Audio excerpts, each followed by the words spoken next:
mental health experts call toxic masculinity. Research found the underlying cause for could-be masculinity content culture. Toxic masculinity, we've sort of heard this phrase popping up. The phrase has gained a lot of attention recently, especially with the Me Too movement. It's showtime.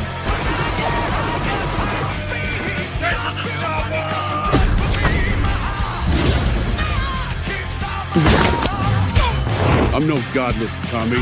I fought the Star-Spangled Banner.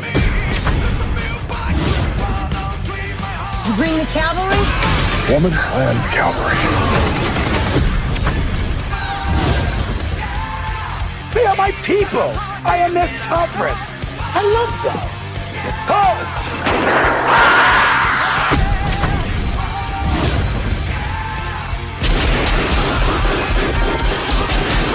Welcome to the party, pal. Are you ready for this now? Knock.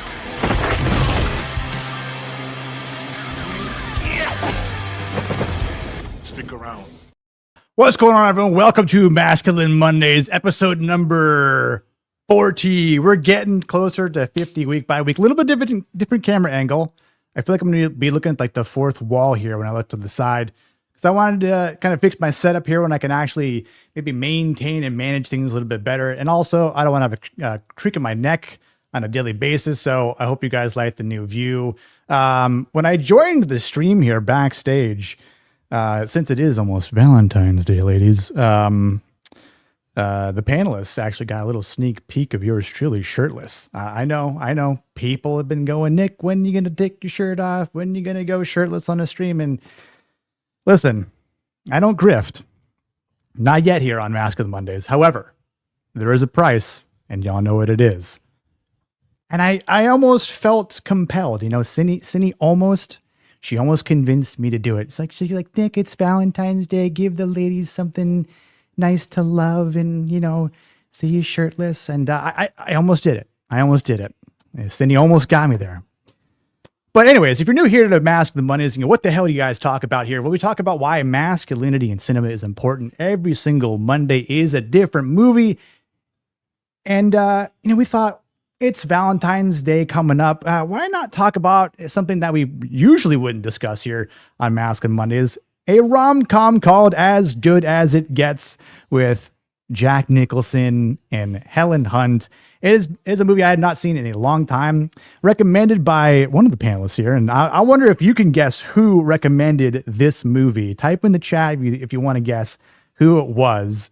We are missing one person here. I mean, he might join. Who knows? He might have fallen asleep, but if he doesn't make it, oh well.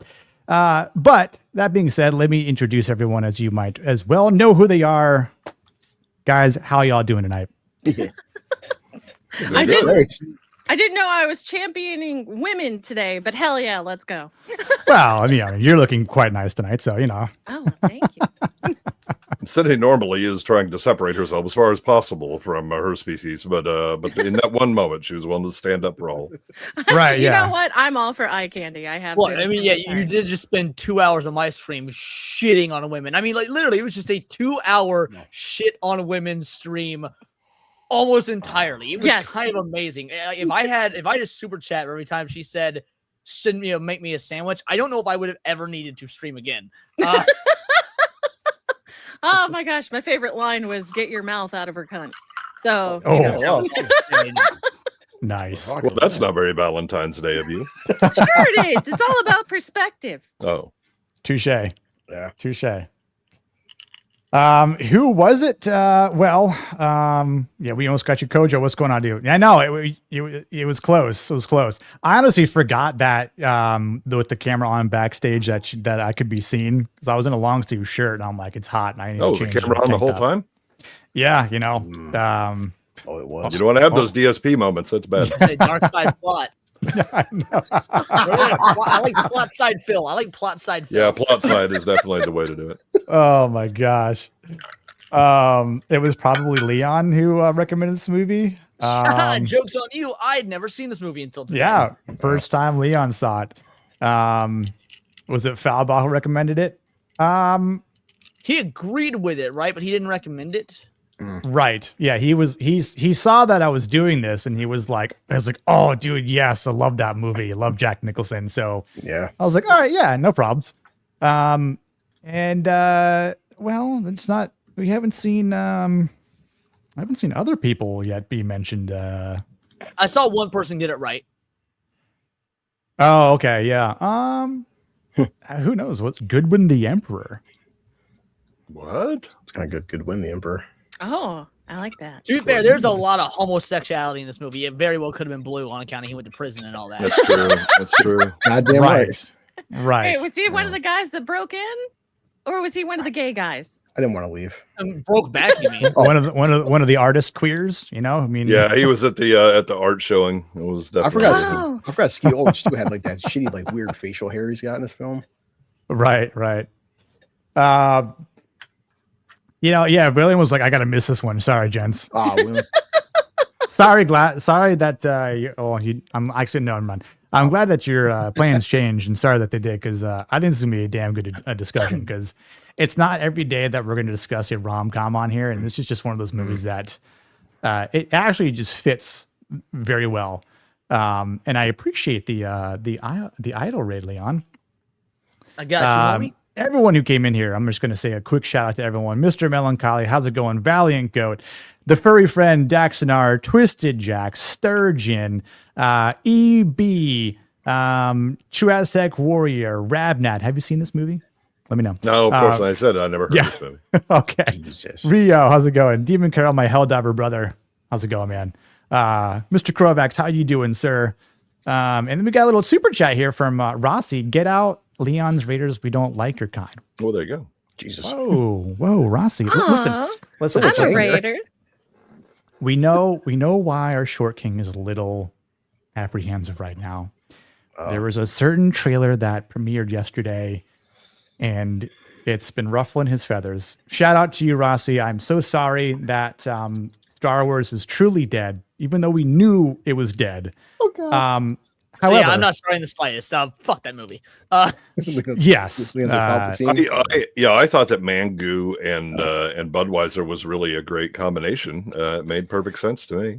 Rossi, maybe this clip will help cheer you up. The waitress. Yes.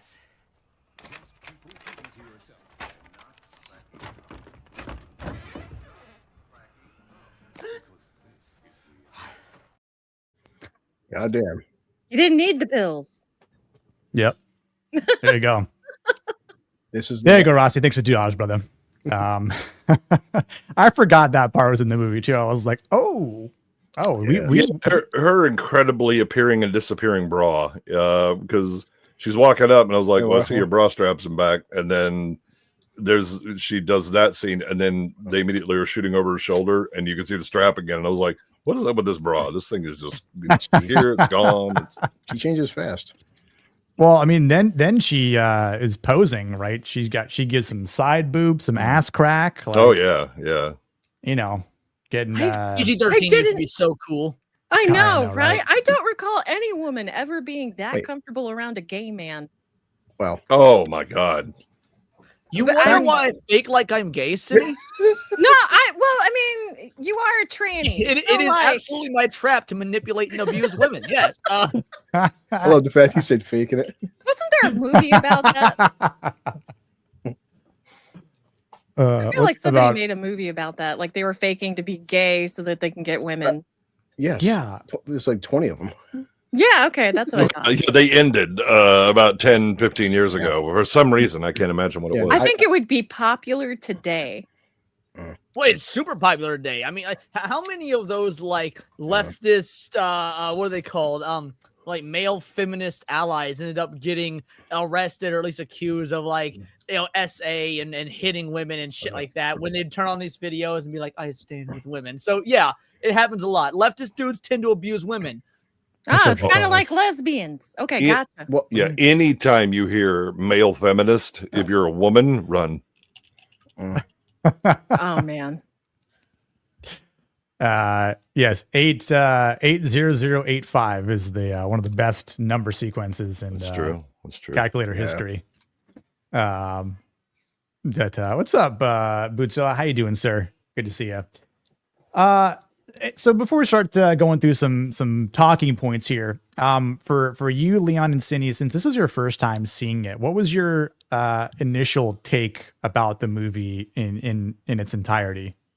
I didn't like it very much because I feel like, okay, it was funny. It was really funny, but I feel like it was forced relationship. Like I don't feel like they had the right chemistry. She had better chemistry with the gay guy than she did with Jack Nicholson, and she's expecting him to change everything just for her. She doesn't care about what he thinks, what he feels. It's purely about her from start to finish. And she only starts working with him once money and her son is involved.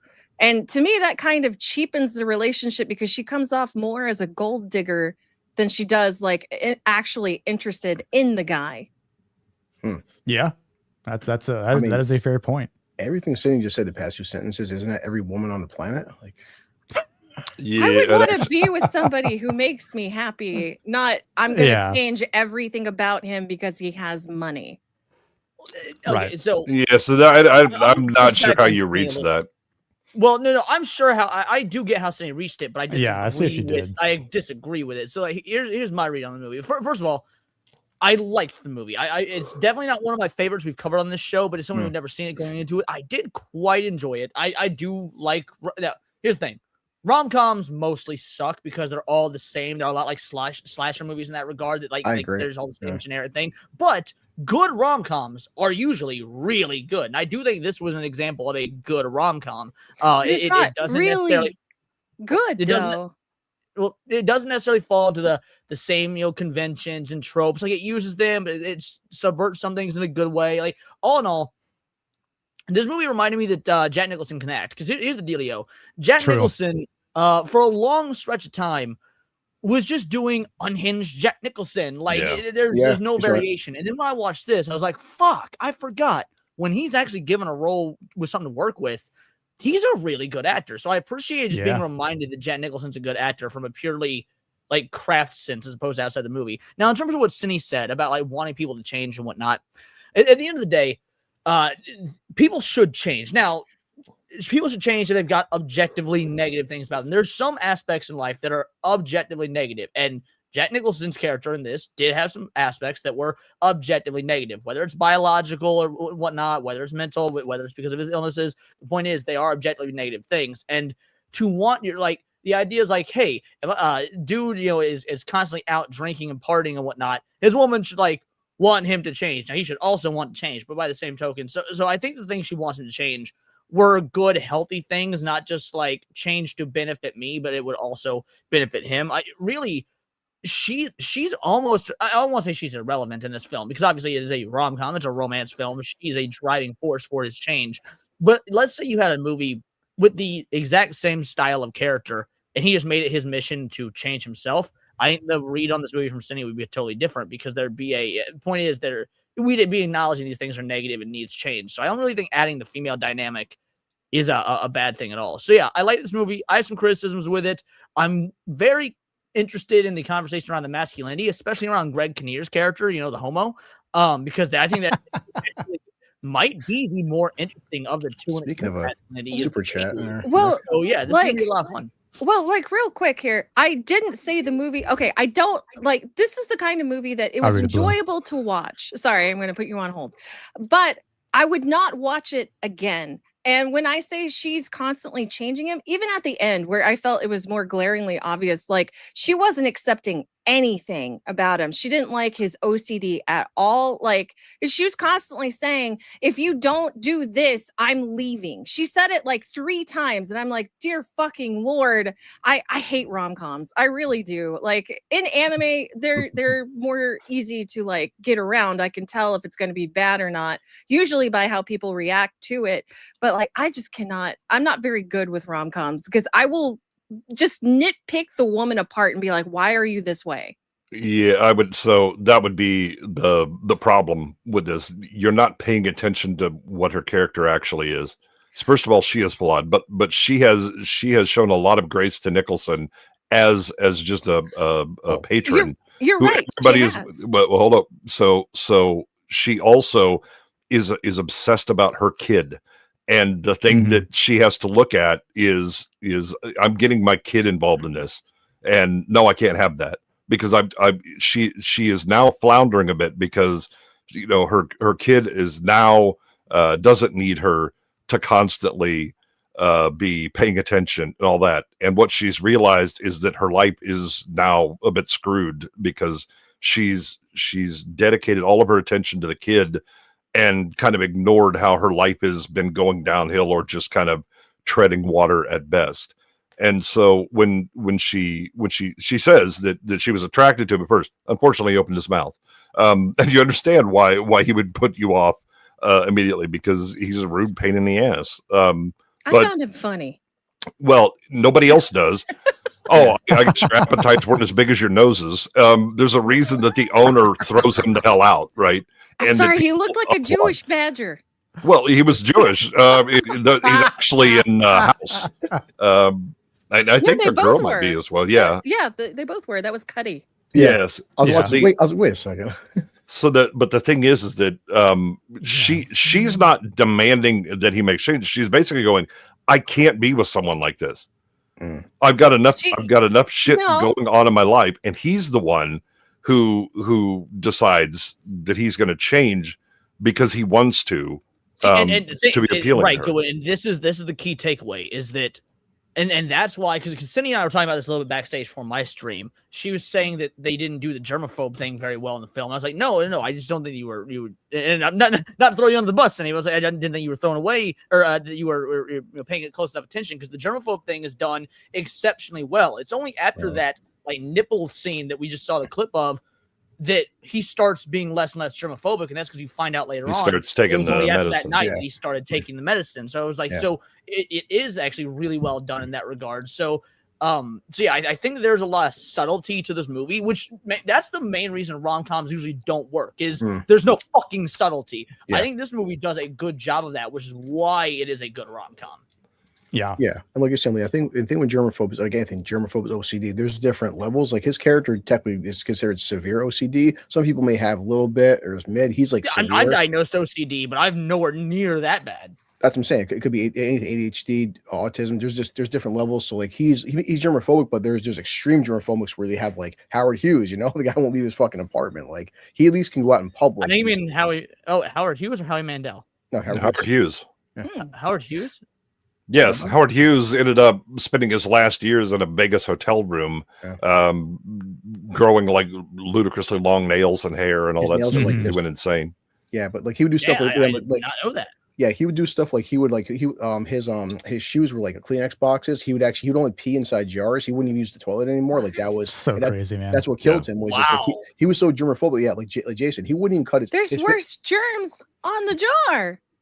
I mean, that's the mental state though. Like he's so germophobic, he won't even leave his hotel room where like his nails are like fucking like 2 feet long, and that's what killed him. Like, oh my gosh. Yeah. What's going on? I didn't like hearing that at all. Yeah, but the other thing that I'd point out is the thing that starts Nicholson on the path to change is not her. It's the dog. Yeah, that's true. Right. That's when he starts to reconnect, to have a connection, to give a shit and all, and to begin to love again, where he's sitting there crying, over a dog. That's what kind of gets it rolling. And then, dealing with Frank and all of that. And, the dog is what pulls a lot of that. Remember his big step in the cafe is because of the dog. Yeah. She's like, aren't you worried about him being stolen? And he's like, oh, well, now I am. And he gets up and moves without thinking about it. Yeah. Well, to add to that, I would say that once that's Cindy, to add to that, I would say the defining line in this movie isn't even a line he says to her. It's a line he says to Greg Kinnear's character. At least to me, this was the like character arc finished moment. Maybe you can go up a little bit, but like the climactic character arc finished moment was when he looks at Greg Kinnear's character and he's like, if I swung that way, or if I was into that, that would have been the most beautiful thing I'd ever heard. Yeah, like whatever. The luckiest guy in the world, yeah. I'd be the luckiest guy. Yeah, if I swung that way, I'd be the luckiest guy in the world. I was like, that is, to me, that was the apex of his character arc. Also, what you all like this film for when you're watching this film, he's not racist, homophobic, bigoted. He's an asshole to everybody. That's all. Like, but he treats everybody like shit. Whether it's Cuba Gooding Jr., Greg Kinnear, Carol the dog, he treats animals like shit because that's his character. So it's not like he hates gay people. It wouldn't matter if Greg Kinnear's character was straight. He'd still treat him like shit. Oh yeah, he'd probably you still the call woman him down the hall hates him because as soon as she sees him, he's the like, old "That lady. son of a bitch!" Oh my god! I know. Yeah. Tulip season, and then no, fuck that. Like you said, Leon, most rom-coms because his character's so complex, because you start realizing the fact that, like, and we'll get into it in the film, when he hurts people's feelings, he's not doing it intentionally. He has an actual condition. He's so blunt where it's almost autistic, where he doesn't understand humor. He's a natural asshole, but like, is he an asshole because of OCD, or would he be an asshole after taking medication? That's his character development as the film goes on.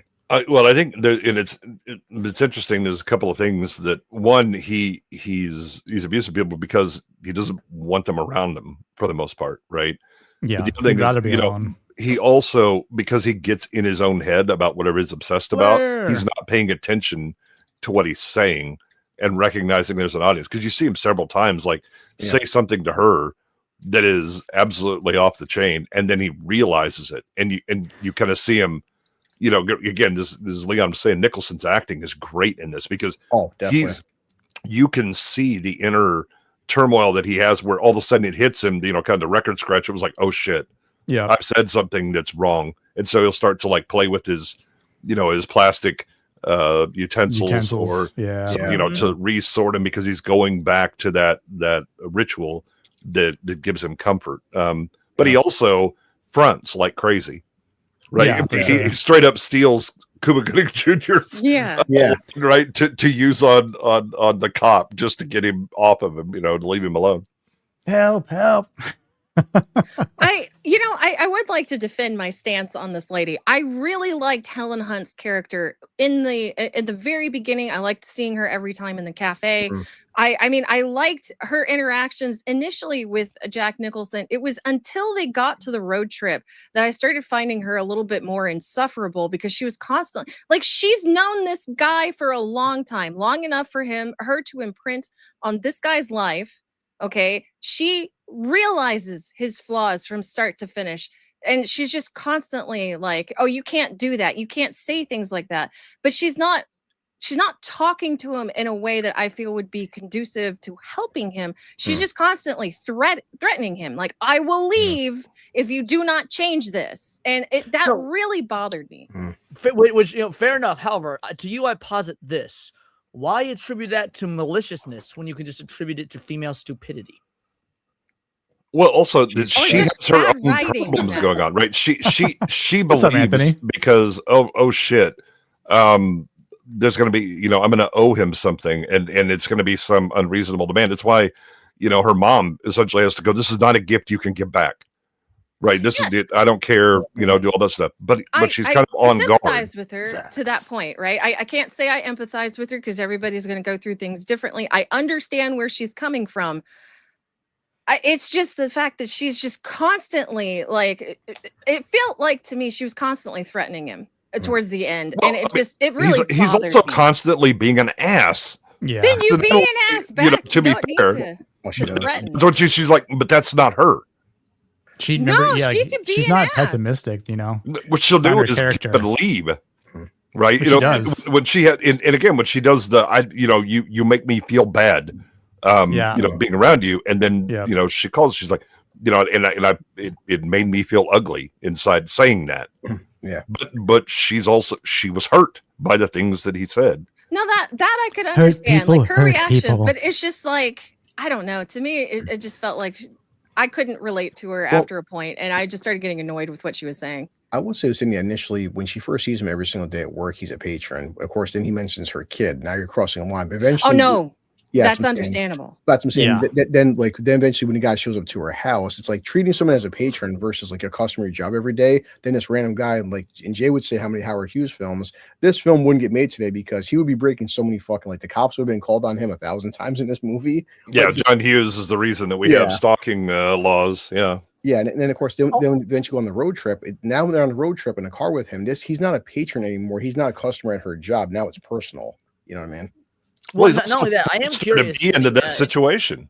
Well, and this isn't a criticism, more so just an observation, but I am curious, Cindy, if your views on this would be different if you'd seen the movie prior to the last 10 to 15 years of modernity and women being exposed as just horrific bitches. I don't know. That's hard for me to tell. I just don't watch a lot of Western media. I can't stand it. Like a lot of the, bitchy things that women would do in like movies and TV shows and just storytelling in general back in the day were more or less given a pass because, we didn't have an onslaught of this actual epidemic of just shining cunts all over the World Wide Web and the TV and the movies and whatnot. So it was very much easy to believe like, okay, it's a character, it's a role, is what it is. But now you watch a movie like this and you're like, yeah, that's every woman ever I've interacted with in the history of the world. That's fair. I don't know. I like my Japanese animes. I miss it. When I watch things like this and I'm just like, oh, she would have been, I just don't like this character. Like she was growing on me and then she hit this point and now I'm no longer there. Yeah. She is interesting. She is a very interesting character. I really do like your stance on this, Cindy, because number one, like I know you probably haven't seen a lot of these types of movies, like you're just saying, which is why I think with you being here and offering your opinions on this will have an effect. Because, and obviously the other ladies in the chat, of course, too, because obviously this is one of these films where like Carol isn't trying, like her goal isn't trying to make Melvin change. Right. Whereas like, I'm sure some of us out there have been in relationships where the woman tries to change the man. Exes have tried to maybe change you to be a different kind of person, to be to cater more to them, to do things that they want to do, which is and adversely making you move away from who you are and who you want to be, or who you can actually grow into be, and still growing into a better person, right? So that you can change, but no one out there should try to change people. Like, the whole like joke of I can fix her, I can fix him. Like, it's one thing if you're going to be there for someone for the right reasons, like you were saying, something like not being there for the money, being there because maybe they do actually make me laugh. Maybe they actually do provide me happiness and some sort of. I refuse to believe anyone is happy. The major problem that I had with it at the end is like every rom-com I've ever seen, you believed that these people would go on and live with each other for the rest of their lives. I see them breaking up in a month. Which is entirely possible. And like I don't think that he, achieves true, green masculinity down the line, right? Like he by the end of the film, obviously the way it ends, he's made progress, whether that's because he's like, hey, these, the doctors, say that, there's a 60% chance or whatever that it could help me, and I mean, it's like the famous line, you make me want to be a better man. She's not intentionally doing these things. I didn't know that came from this movie. Like, because I've heard that line in a bunch of other stuff, like obviously, references and whatnot. Did it originate here or is it just a line? It's the first time I saw it in a movie. Line. That's the first time, yeah. It was a very good line. Yeah, I was familiar with the line. I had no idea it was from this movie. So when I heard it, I was like, is this where that comes from? Yeah. I mean, also, that's the reason she had to change chairs, because that chair was suddenly wet and she needed to move to a drier chair. Right. She needed a towel. You drop the line. That's gonna get you somewhere. Until you say, oh, by the way, I brought you here to sleep with my gay friend, hoping you would straighten him out. That's not going to work out. You did say something interesting, Cindy. You talk about then breaking up in a month or whatnot, which goes to show why this is a good movie for Masculine Mondays, because at least for the character of Jack Nicholson's character of Melvin, by the end of the movie, he hasn't actually crossed the masculine finish line like a lot of the characters we talk about have. He's right. This is a marathon, not a sprint, and we don't actually see the end of the marathon by the film's end. Right. Yeah, but you see him have the courage to begin to change himself, to open up in the humanity, and do all those things. Again, he's on the path. But yeah, if you were looking for, and they lived happily ever after, just say in that movie. Yeah, I guess not. However, if you want that movie, might I recommend The Wedding Singer?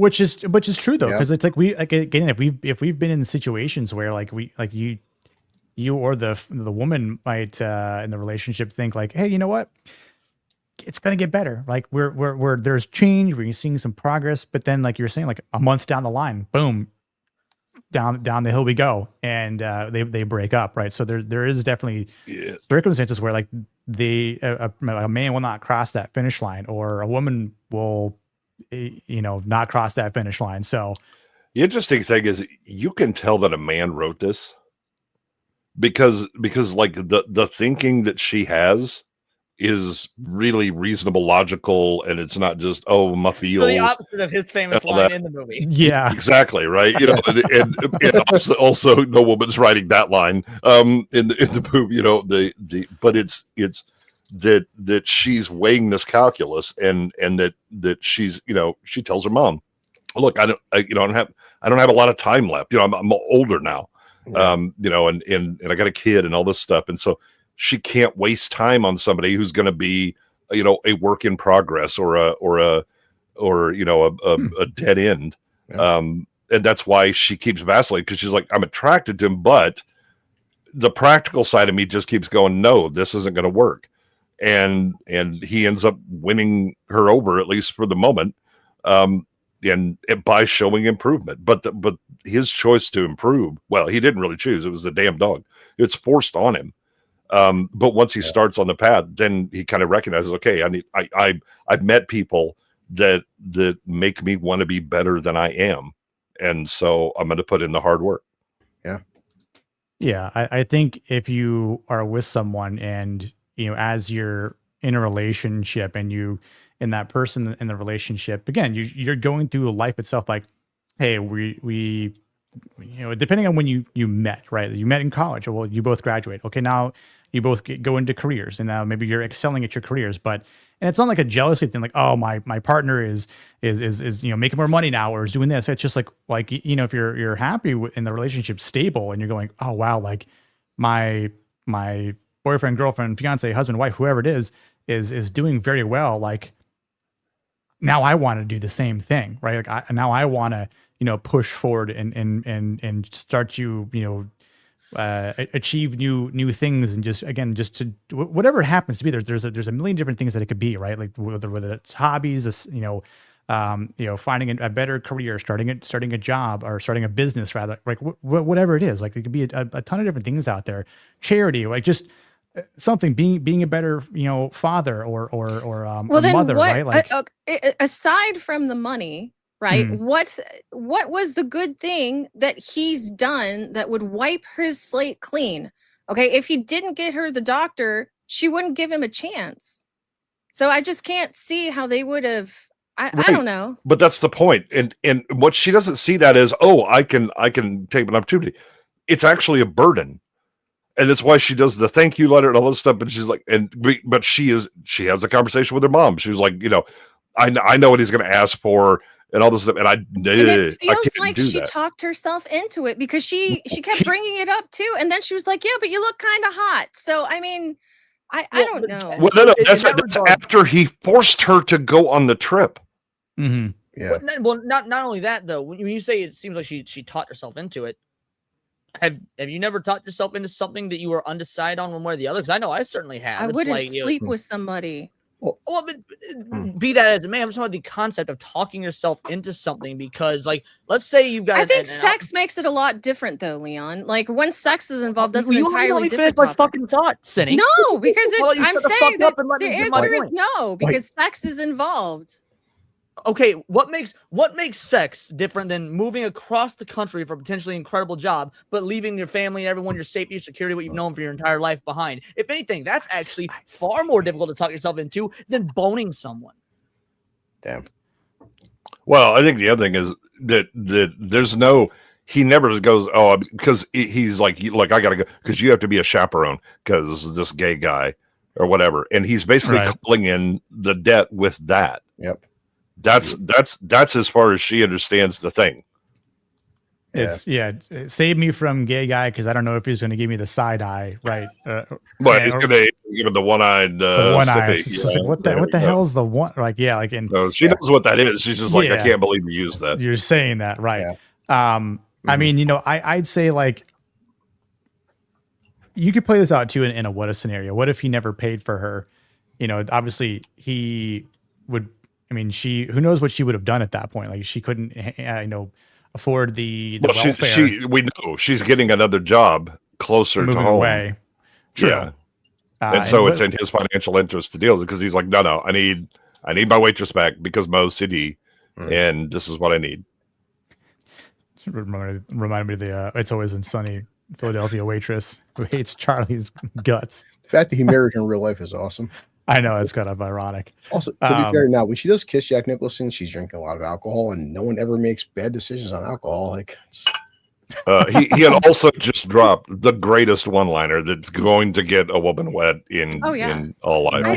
I don't know. I just don't see any kind of common ground for them to have even a basis of a relationship on. She'd feel more. I don't know. To me, it feels like they're kind of forcing the relationship. They are.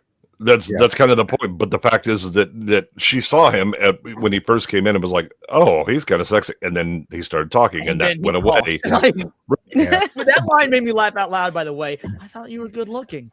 And then you spoke, or whatever it is. And then you open your mouth, and oh shit, yeah. Well, I get that line all the time. Yeah, well, but that's the point is that the being around it. Look, I mean, go watch When Harry Met Sally. The first half of that movie is they hate each other, but because they're around each other all the time, and they kind of become friends, and then it just kind of builds up. I mean, there are plenty of relationships where they didn't start out. Oh my God, it's love at first sight. Let me just run and the fainting couch and clutch my pearls. It was, I don't know about that guy. To me, this is interesting because you guys usually are like, oh no, they force the plot along in like whatever movie, right? But I'm seeing it here, and y'all are like, no. I have reasons. Yeah. No, because the characters themselves are reasonable in doing it. It's not plot needed to happen, so they did it. Right. It's these things are happening. And Nicholson his motivations are very clear about what he's doing, right? The reason he gets the doctor is not because plot needs to happen, but because I'm OCD and I want my fucking waitress back. Here's what I think it is. Yeah.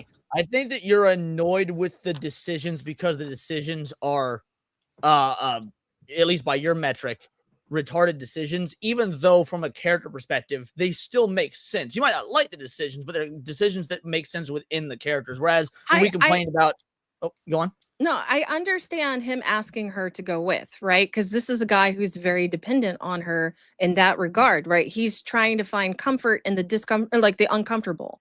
And that makes sense to me because she is a huge part of his life. I just cannot see the romantic angle. There's a huge age gap. There is no commonality in personality. They have no interests in each other really. And then by the end, all of a sudden I understand wanting to like improve yourself because of the people in your life. I understand that.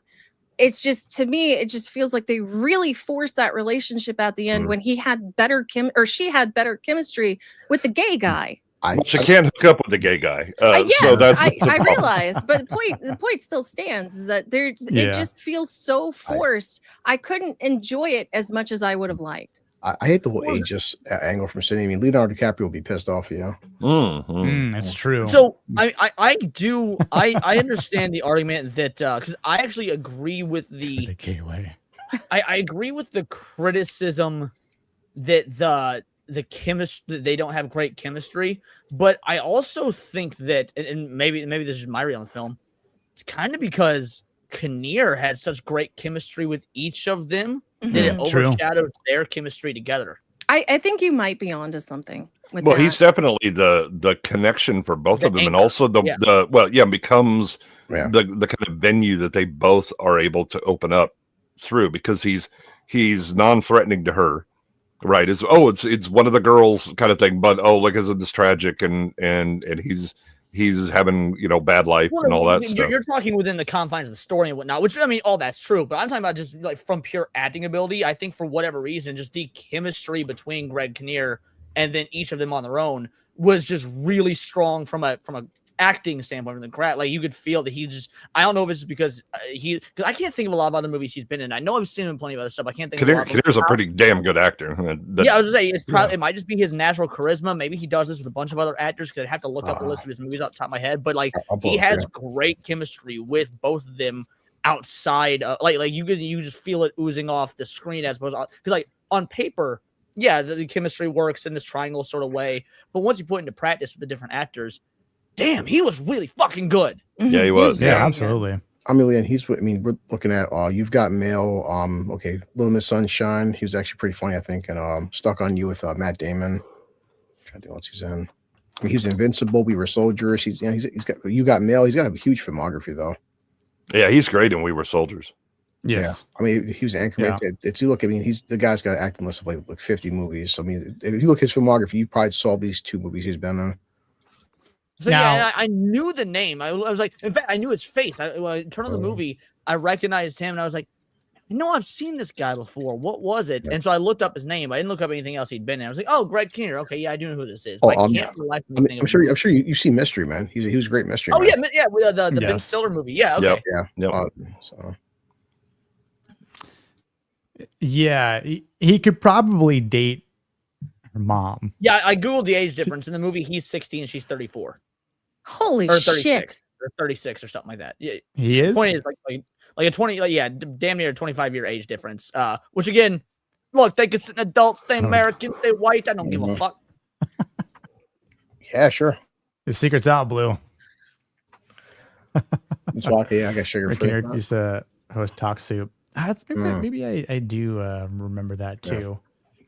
I think again, to Sidney's credit, I do see Sidney's criticism. I think that's like leading us to rom-coms. Some rom-coms, the characters off the bat they connect. Some films it takes them this. I mean, she doesn't really care about him until like the last 15 minutes of the film, so it's a very slow build-up. But some interesting characters were like he grows on. Well, her, real quick, I would counter that. I would not say she doesn't care about him. I would say that she cares about him, but her reservedness takes priority. Yeah. Yeah, well, plus, once he's a patron, now she tolerates this guy at her job, and then no one else will. Yeah.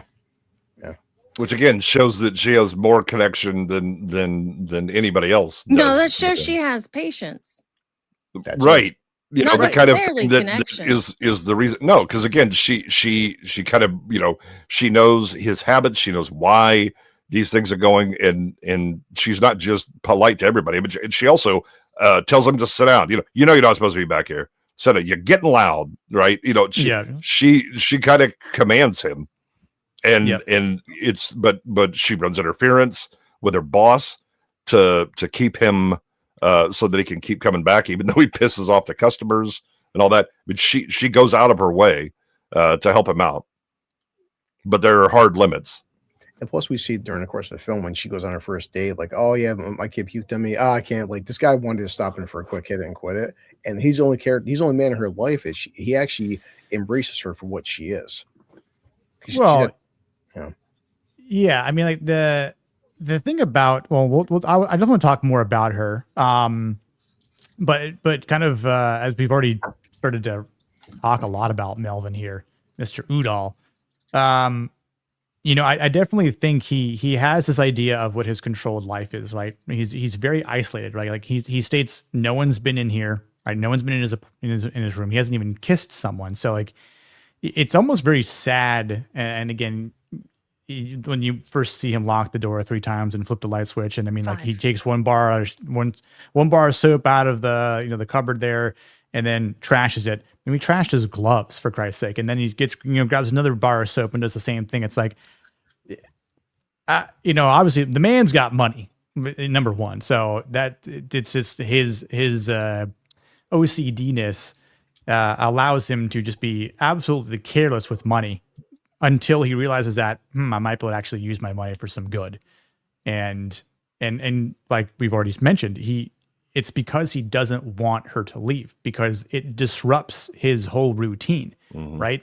It disrupts his way of life, what he has control, what he tries to control. So in some cases, yes, I do think that he is trying to control her, but by the same standards, he doesn't realize what that also puts like her in the position in, and also forces her to do some things, or maybe puts her in a position of like having Carol to make some sort of decisions on her own, right? Like she could have just been a complete gold digger and be like, well, thanks for the money, but I'm not going to really help you out. Like she says at one point too, like, I'm not going to sleep with you.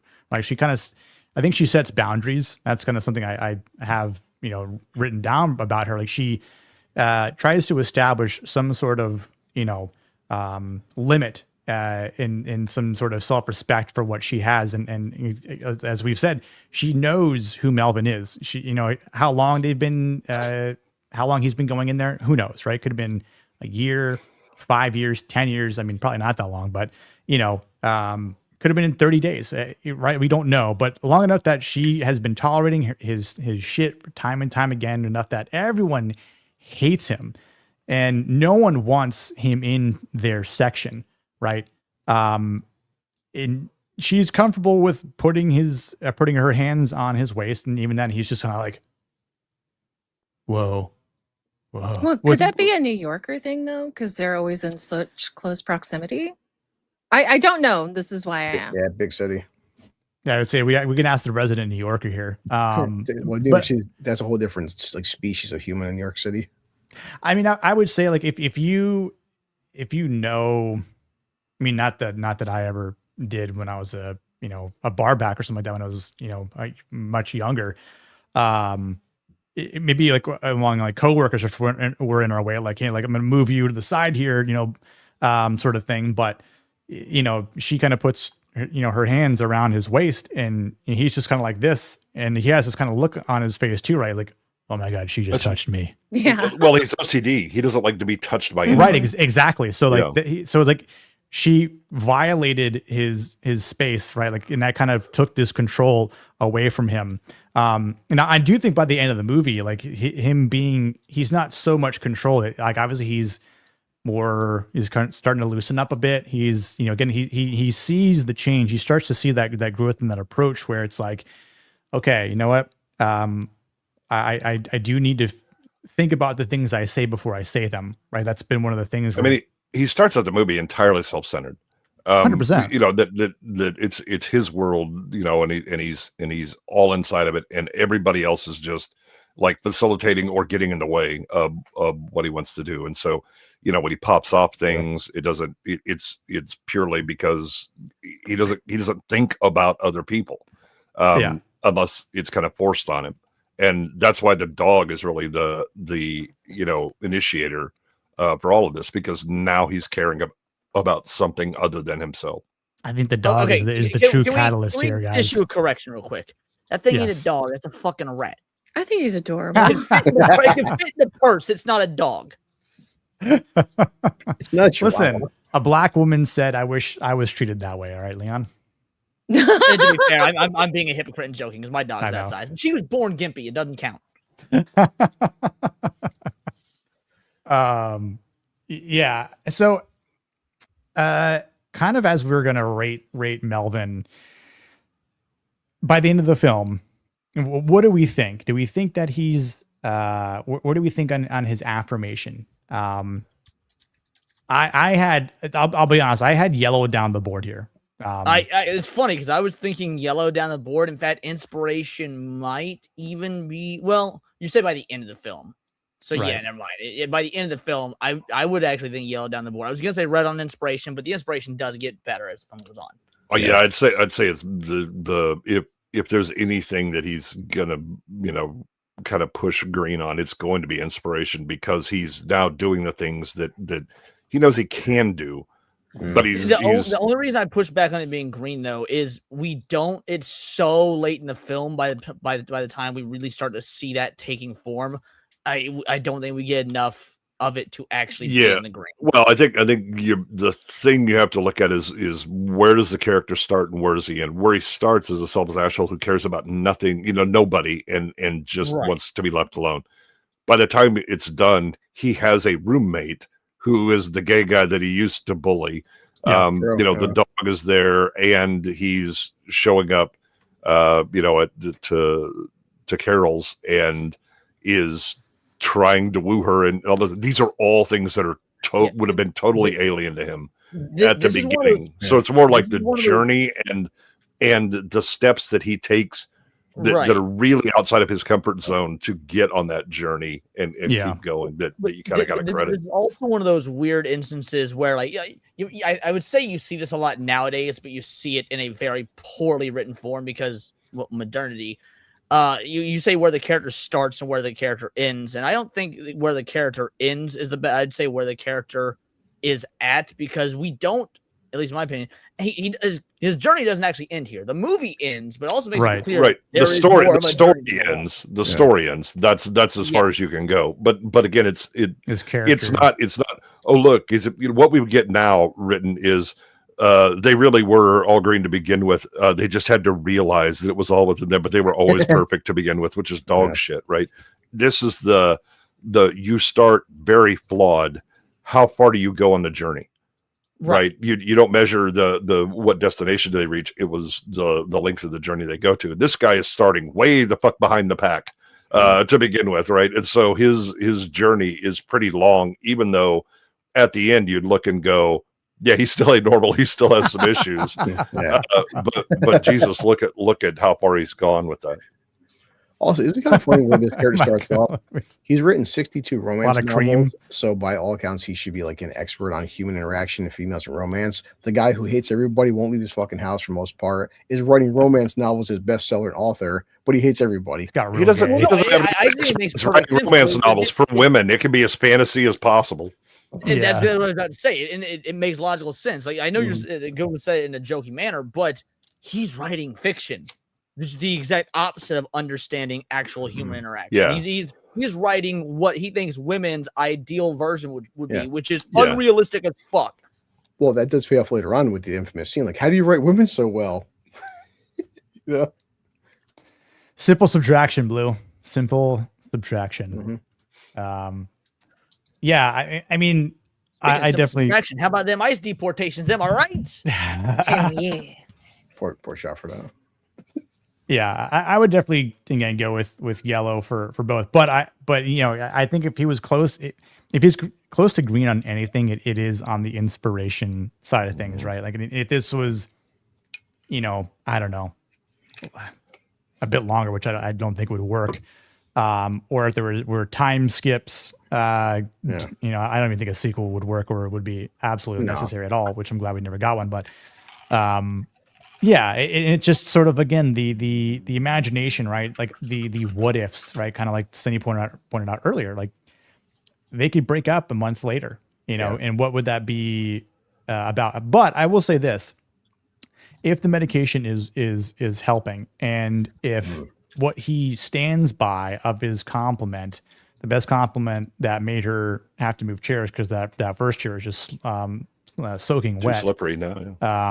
Then if he actually meant it, right? It wasn't just trying to say that, because she even says, like, say it from the heart, like say something real. And if it did mean a lot for him to say, you make me want to be a better man, and if that holds true, and again, he's not going to be 100% perfect, right? Like, but if he's improving, which is what he should aspire to do, and if he does find that inspiration, then in months down the road, some of these things would definitely would go green over the course of time. So there is that. There's those two sides to every coin, right? So he could just screw the pooch up and then it'd be all over. Or I would also say that Nicholson kind of, so when you have nephews and kids and all that, Tony? at a certain point they'll ask you, but right, how do you kind of know you're in love, right? Is this, trying to make the decision? And the thing that I would always tell them is you want to be a better person, not because the person that you're with is asking for that, but because you believe they deserve a better person, right?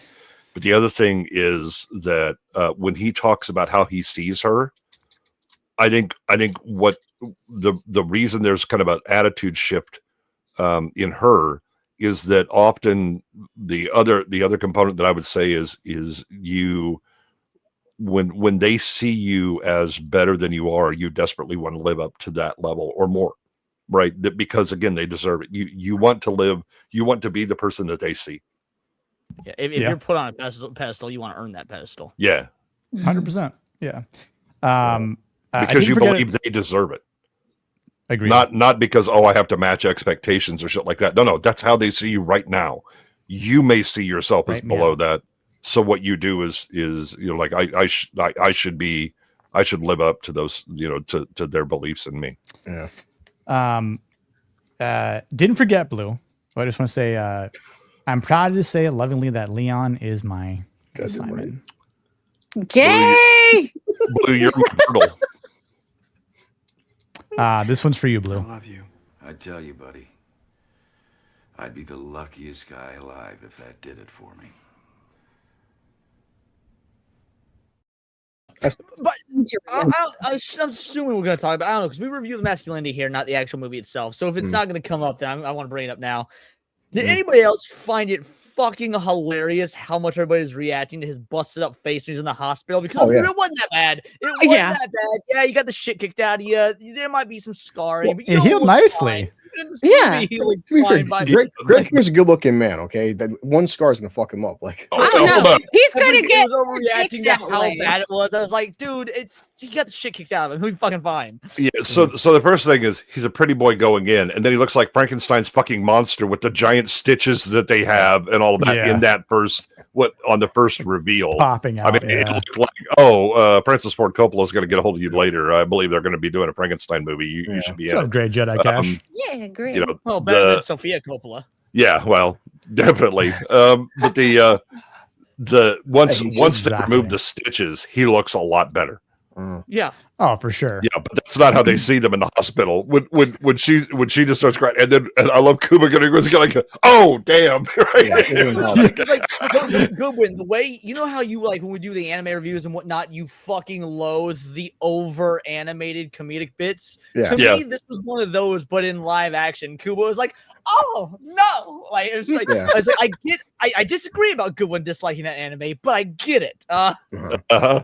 Yeah, no, I think it's part of it is there's a bit of shock, but also again they know him as a different person, and now he looks like he's been in a fucking car wreck. I don't know why I was thinking when you're Lee Smith and I have a small mirror, I kept thinking about the mirror. She's let me get a small one, like that's somehow going to help. Yeah. I don't know. Honestly, I feel like that actually portrayed the gay community back then pretty well. They were very overly dramatic. Sure. That hasn't changed at all. Yes, they were. They're Stonewall Jackson types, but I think they're way worse now. I think the gays back then, like, they could. This was like light comparatively to how the gays are now. Yeah. But I'm not talking about modern times. I meant back then. Yeah, well, I would say that they were more drama in flamboyant. Now they're just narcissists who annoy the fuck out of everybody. But that's what Chappelle talking about 80s gay guys where they always had the surprised look on their face. With the big eyes and all that. That's simpler times, man.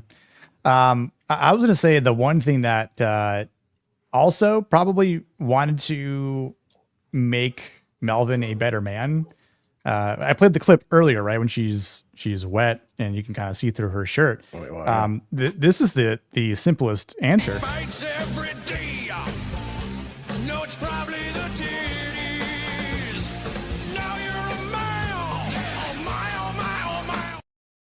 Now you're a better man. A better man because of the titties. Yeah. Mm-hmm. Well, and then she shows you the titties, but then goes, "I'm never having sex with you." And it was like, all right, I need to take the pill. Also, never, ever, no matter what. Well, time to take the medicine now. Yep. That's a good motivator. Got to step up my game. Got a little glimpse, and now I need to commit. Yeah. Speaking of our, I have to do the introduction. Oh, wow. Carol the waitress, Simon the fag. I laughed so hard. I was on the treadmill on my phone. I stopped the treadmill for like 5 minutes. That's his introduction. But also if you think about like his world, that's how he views these people. It's Carol the waitress because it's all about like the meaning to him. These people. Oh, and it's time in the bag. Also, you could see like people talked about slurs back then versus now 90s. When you call the guy a fag, it's not derogatory. He's just a fag to him. He's not demeaning him in that. Look, there's demeaning, but also Kinnear isn't exactly like, oh, how dare you, right? He knows that Melvin hates him, and hates him because he's gay. Yeah, we're your queers, right? And he's like, get the hell out. And he's wounded and is defeated. Yeah. was in the wheelchair when it was pops him in the face. Well,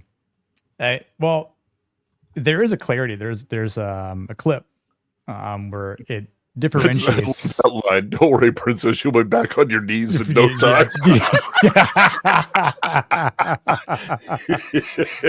That's a good one. Well, yeah, but and that's just old lingo, right? When you used to call someone a fag, you're not hurting people who are gay. Yeah, he's using all of the flouncing around. It's just everything. Nancy boys. Catch you later, Tony. Have a good one, Tony. Don't need anybody queering around. Yeah, but also he'll go for the racial thing where when Kinnear comes in, he's like, "Have you seen Verdell?" And he's got to look at it, and he was like, "Oh, I thought it was that colored guy that's looking around." I was like, "What color's that?" I was thinking molasses. Molasses. Dude, that whole opening there is just crazy. Laughing. It was so good. Yeah.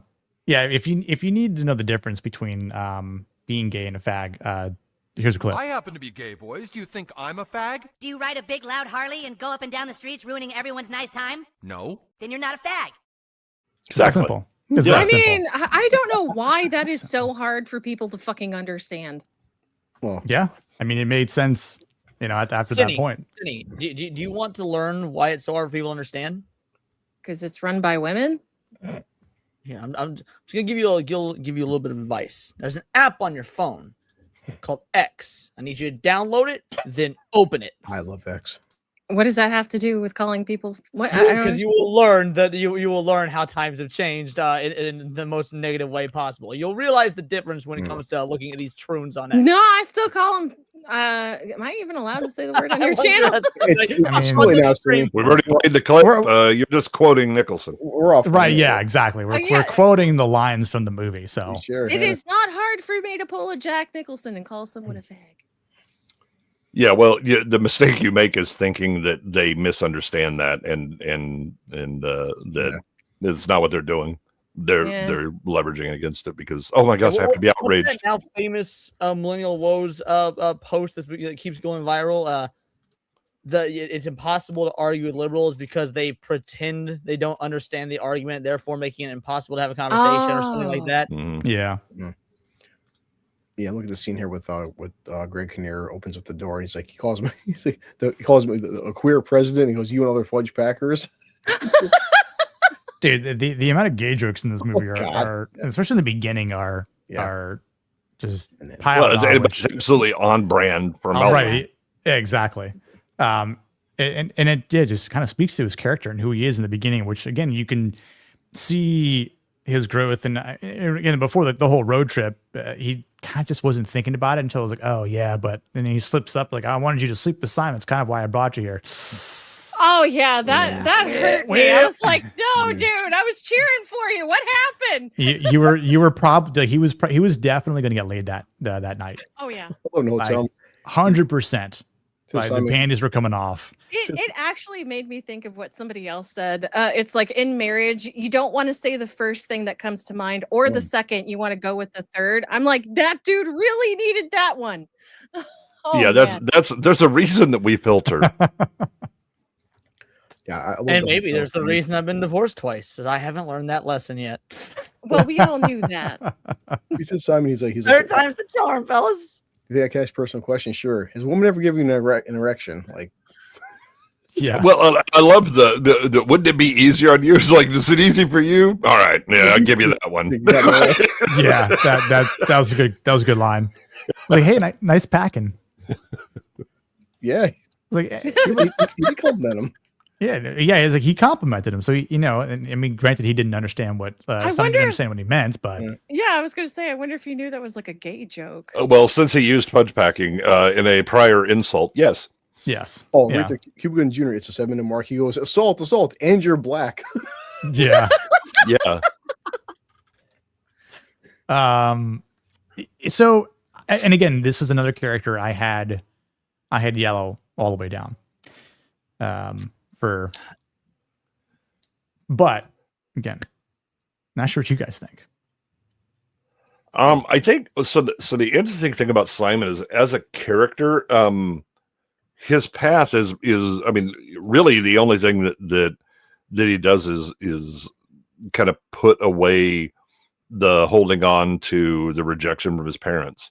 And he's like, okay, fuck that shit. And then that liberates him for other things. But I mean, he ends up in kind of I guess personally, you know, from like a mental wellness perspective, he's probably in a better place, but he's in a worse place every other way that you can view it.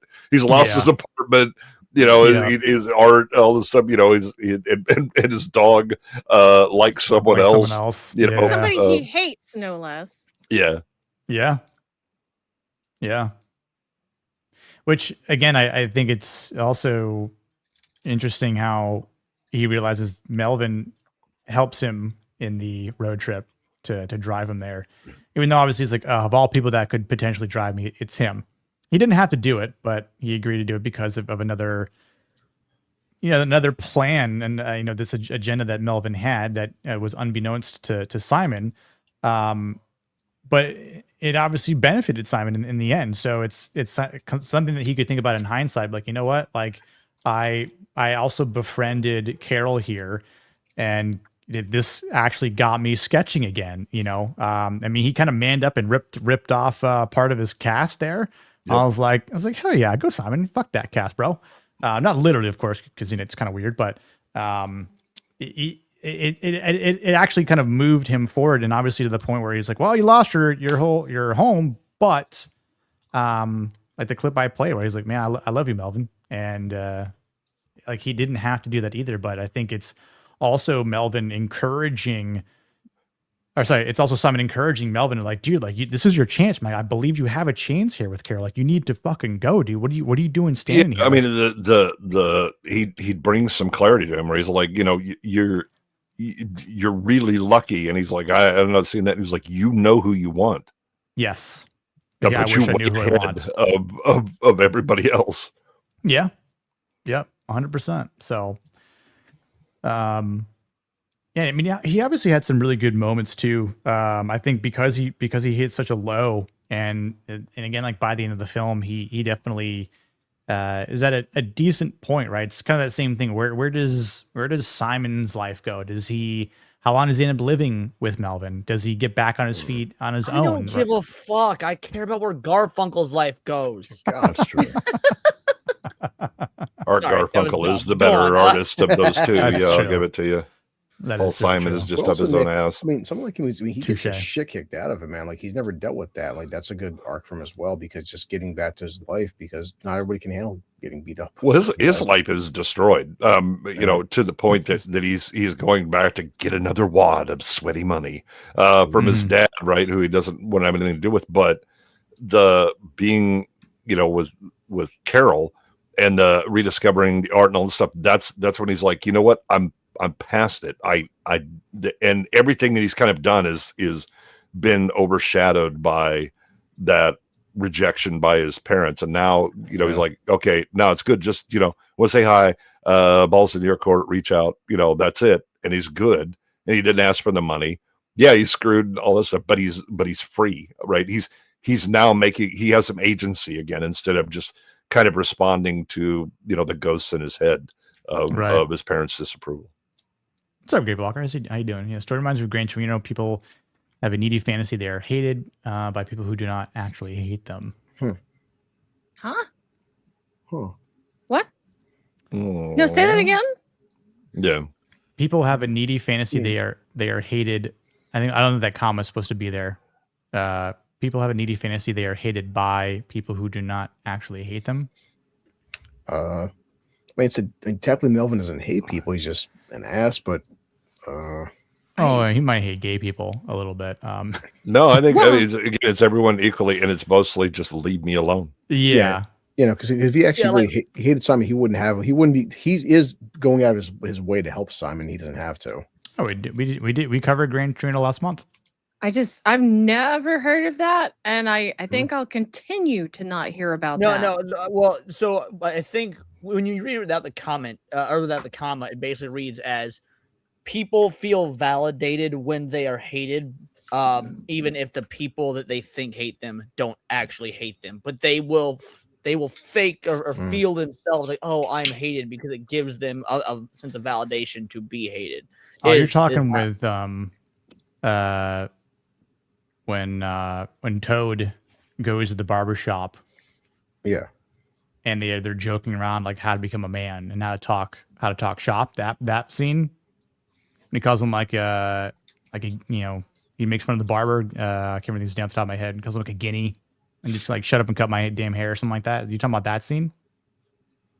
Or even Dirty Harry does not hate you, just talks it. Good night.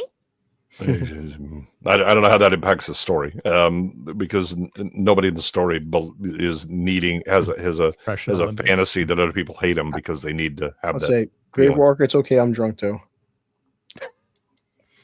I think what he's trying to imply, and he'd be wrong about the read on the character, but I think what he's trying to imply is that Simon has if he believes that that Melvin's character hates him, he can be justified in his, his beliefs, his actions, his shortcomings, stuff like that. So he needs Melvin to hate him specifically because he's gay or whatnot, as opposed to Melvin just being a general dickhead. Yeah, but Melvin's pretty it's a bad read on the character. Yeah, so I mean, there's a reason he keeps bringing up, him being gay and all that. Well, no, but Grave Walker, Melvin does hate him, just not because he's gay, but because he hates everybody. Melvin's a dick. He hates everyone equally. Like, it's kind of like, it's just going after the gay thing is the easiest thing, so that's what he's going to go for. But he will find something, right? I mean, like, let's be real here. He doesn't segregate. He doesn't separate anyone. If Simon was a straight guy, but he had long hair like mine and wore like hippie dippy clothes, he'd be hating on him for being a fucking liberal. What's it called? Oh god, it's Flower Child again. Yeah, here we go. Yeah, Flower Child. Right, exactly. He would come up with something regardless of what it is. I mean, let's not forget he does call certain people out. I've got Jews at my table. It's not your table. It's the place's table. Behave. This once you can sit at someone else's station. With how the left is now leaning, I feel like it's okay to say things like that again. Well, see, but even that scene, he's not like insulting him because he hates them. He just wants his table back. That's why he's purposely being a dick so he can get his table. It's his spot. Not that he just hates Jewish people, but like whoever's in his spot, he wants to get rid of. Right. It could have been anyone. It could have been like a Hispanic person, could have been, a black person, could have been and if he another actually white rich hated dude. Jews, he just said that word that rhymes with the flying things on the string. He was to invent electricity. What are you talking about, Lee? I never heard that word. The two-wheeled thing that you pedal around. I went off using that word. I used it like 3 times in one fucking sentence. I was like, I should make this one members only. Are you talking in metaphors, Leon? It was so incoherent. It was probably more of a meta 3, but yeah. Okay, because I mean, fucking jokes. We all know how Melvin feels about people who talk in metaphors. Love me the way you love your remote control, as long as I switch every time you press one of my buttons. Great. That's terrific. I think people that talk in metaphors ought to shampoo my crotch. Eat up. Jewish badger. I think it every time. I wouldn't have made the meta 3 joke. I remember that was the preceding line. I forgot that was still good though. Yeah, dude, when he said that, I fucking busted out laughing. He has so many great lines in this. Like Gojo says, "Oy vey." I know, dude. I need to use that line. He had a lot of good lines in this movie. Definitely. Yes, he really did. What's what Leon said? Really when Nicholson's not being like the Joker or the Shining, the fucker's got like anger management. He's hilarious, man. Nicholson can do comedy. Now I know Rose had commented on this earlier about how our boy Frank, how he responds to Melvin, and Frank ain't afraid to know Melvin. And again, Melvin is someone I don't think Frank is someone Frank is someone that Melvin would not want to fuck with, right? I mean, he can't he doesn't want to say no to him. Say no to me? You want to say no to me? Huh? You want to say no to me? I won't say nothing to you. I'm feeling a bit crazy right now. I almost want you to say no to me. Dude, I know Cuba Gooding Jr. isn't in this movie a lot, but man, I appreciate his spots. I love how hard he's trying to be a badass. It's so adorable. Well, I love where he's like, I hate doing this stuff, and so he like goes back into the clouds of character that normally is like, I'm much more comfortable, but I have no problems dropping your ass. About to beat your ass, son. But it's also something that Melvin kind of recognizes, like, you know, he's like, no, I don't want to hurt you. I don't want to say no. I don't want to say anything to you. It's ironic. He actually becomes like a dog that, you know, puts its tail between its legs. Like, no, I'm sorry. Again, it's the dog that barks in the yard is just scared and trying to get rid of you. It's the one that just stares and stalks. That one you might want to worry about. Yeah, dude, The Departed has some fantastic fucking lines from Jack Nicholson, man. Ugh. Are you a rat? Are you? Brings the name of the cast. I almost want to just cover that just to bring up Jack Nicholson's lines in that. We've got so many fucking. Even though it's not an entirely masculine movie, but I mean, it's not high in the rating. But rats. Hannibal Lecter, a person who can read you, pick out your character flaws, and throw them in your face, but he does everyone not personal and forgets about you the moment you're out of sight. And Hannibal Lecter was CD too. I don't believe it. Very hungry. Yeah, very, very hungry person. So I'm curious to see what you guys think about Frank here, because number one, he's not in it a lot, so we have to take his scenes. Frank doesn't really change. I mean, he just kind of is who he is, right? Yeah, and analyze them as best we can here. But because he is Simon's agent, but he also does look out for him, seemingly like a friend. Like, hey, listen, I'm going to try and help you out as much as possible. I'm going to try and get you to do things right. Like I tell him to call his parents. It's the right thing to do, but you know, he won't do it because of, you know, certain personal reasons that we, you know, find out later in the film why. But I do think, again, he does have this loyalty. He is reliable. He's pretty practical, especially the way he stands up against Melvin. But he again, like, he is the same character we see in every single scene. He doesn't change. But he seems, you know, successful. He seems like he will stand up to Melvin, who is a bully. So do you want me to tell you what I had him had these at? Yeah, sure. I had Green down the line here. But as I was, again, thinking about it, the fact that we don't have a lot of him in this, it's like it could be yellow. Or do you think it should be red because he's not in it enough to justify any sort of progression? I think I'd give him yellow for affirmation and inspiration. I don't know that we really see any aspiration out of him, but that's just a limitation of what's shown by the character. I think he's got like 15 minutes of airtime the whole film. Yeah, and like I said, it's just the idea of even back then, gays were more represented than blacks. Oh my goodness! Oh my God, he's right. It was such a better time.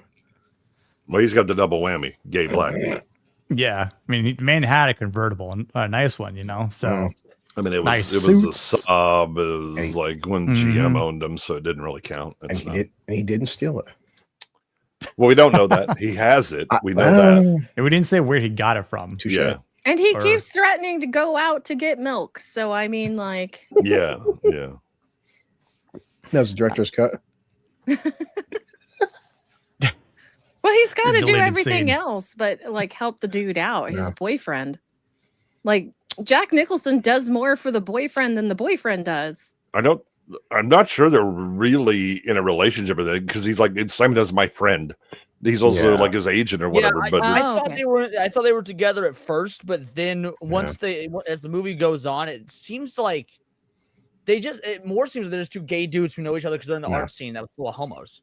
Yeah. Okay. Yeah, and it's a client and close enough client that they're friends. But yeah, he's not like offering him money to take care of his place or anything like that. Yeah, because I think at that point, Frank would just probably say like, "Oh, why don't you just move in with me?" Yeah, but it could be weird because it's like, he's his agent as well. So, but Yeah, I think he does try to help him out as much as possible. I mean, the crazy thing is the fact that he allows Melvin to borrow his car is pretty wild, because even Melvin's like, look, we don't need to bullshit this any longer. I know we don't like each other that much. It's a great scene. Yeah, so again, it's just one of those moments where Frank will do as much as he can in the scenes that he's in to accommodate both Simon and Melvin. Granted, and again, I mean by help Melvin as to like I'm a snatch you by your shirt and tell you like what's going to happen here, and if you don't do what I say, like there's gonna be problems. Well, it's from then on. He's like, no, I run this guy. It's fine. No, the dog is perfectly safe. Trust me. Yeah. So I mean, I wouldn't be mad by putting a red for Aspiration, but again, the idea that it could be yellow, I don't know. Yeah, it's like Jason. He's not in the film much. He's just kind of like, I don't think we really see anything that's aspirational within him. I mean, the only good thing aspiration is that he does help out Simon as a friend. That's it. Yeah, that's not aspiration. That's just basic affirmation. I don't know if I would give a friend my car.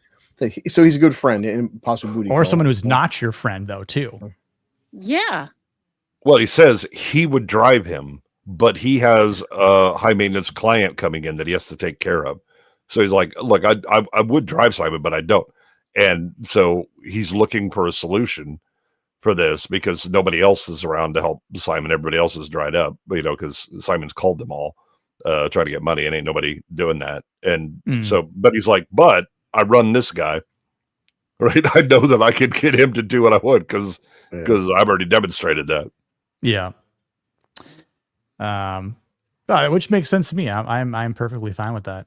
So Nick, it's hard to judge side characters. The gay guy's last name is Sax. Dude, I was just thinking about that. I'm like, Sax. Dude, I swear to God, I was just thinking the same thing. Ironically, I had no idea in the movie. I was just really like, oh my God, I'm taking notes. It's like, oh, do you have the clip where he replies to Frank after he makes the offer? No, I'll find it for you. No, I remember if there was music playing in that scene or not. There's a couple where there was definitely some like Is that inside the diner, Jay, when you first opened? Yeah. Okay. Yeah. Like halfway through the film, I want to say, right around there. Okay, at the 1 hour 13 mark, they're in the diner. I'll look it up for you. Yeah. I want to move on to Carol, but we'll definitely pull up that clip once you find it, Blue.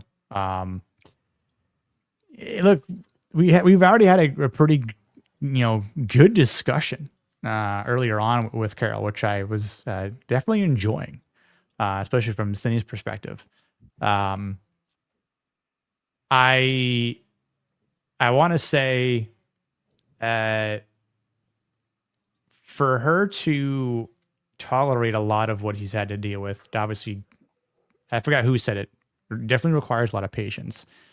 And who knows if she understood the fact that he had some sort of, problem, disease, whatever you want to, ailment, I believe is the word You're right. he uses. Yeah.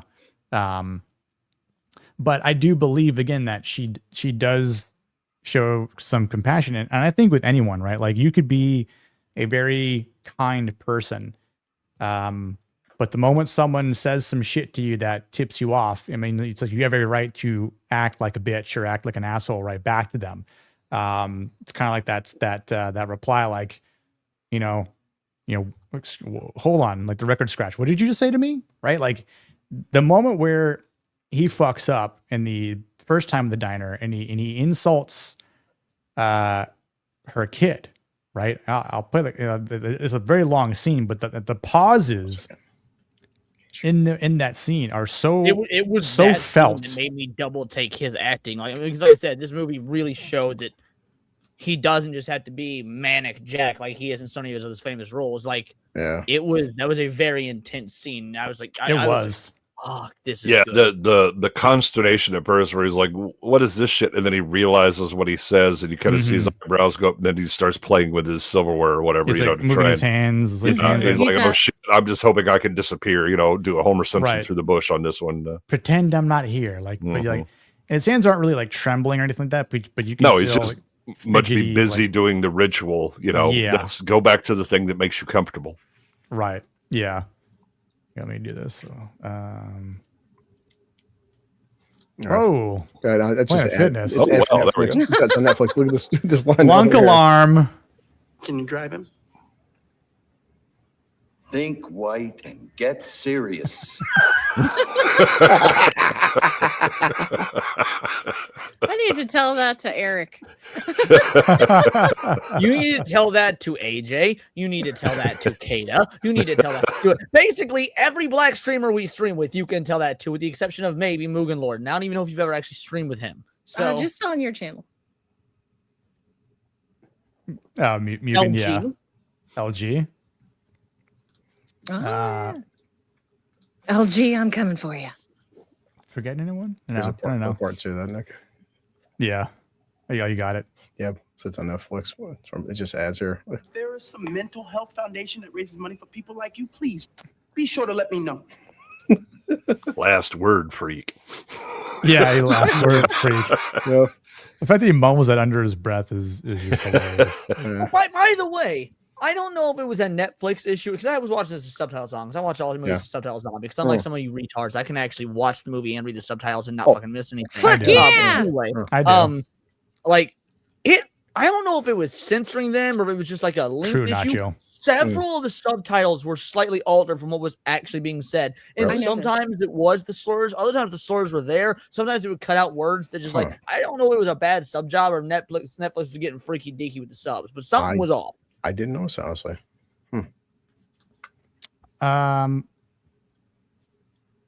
I watched it through a different site, so I maybe I just didn't notice it, but it wouldn't surprise me if Netflix did some kind of shit like that, Yeah, or they're just using auto sub stuff, because and it very well could have that. Could have been auto sub because there were times when like queer wouldn't be there, but other times queer would be there, but something like a simple word like because wouldn't. So maybe it was just auto stuff, but it was distracting.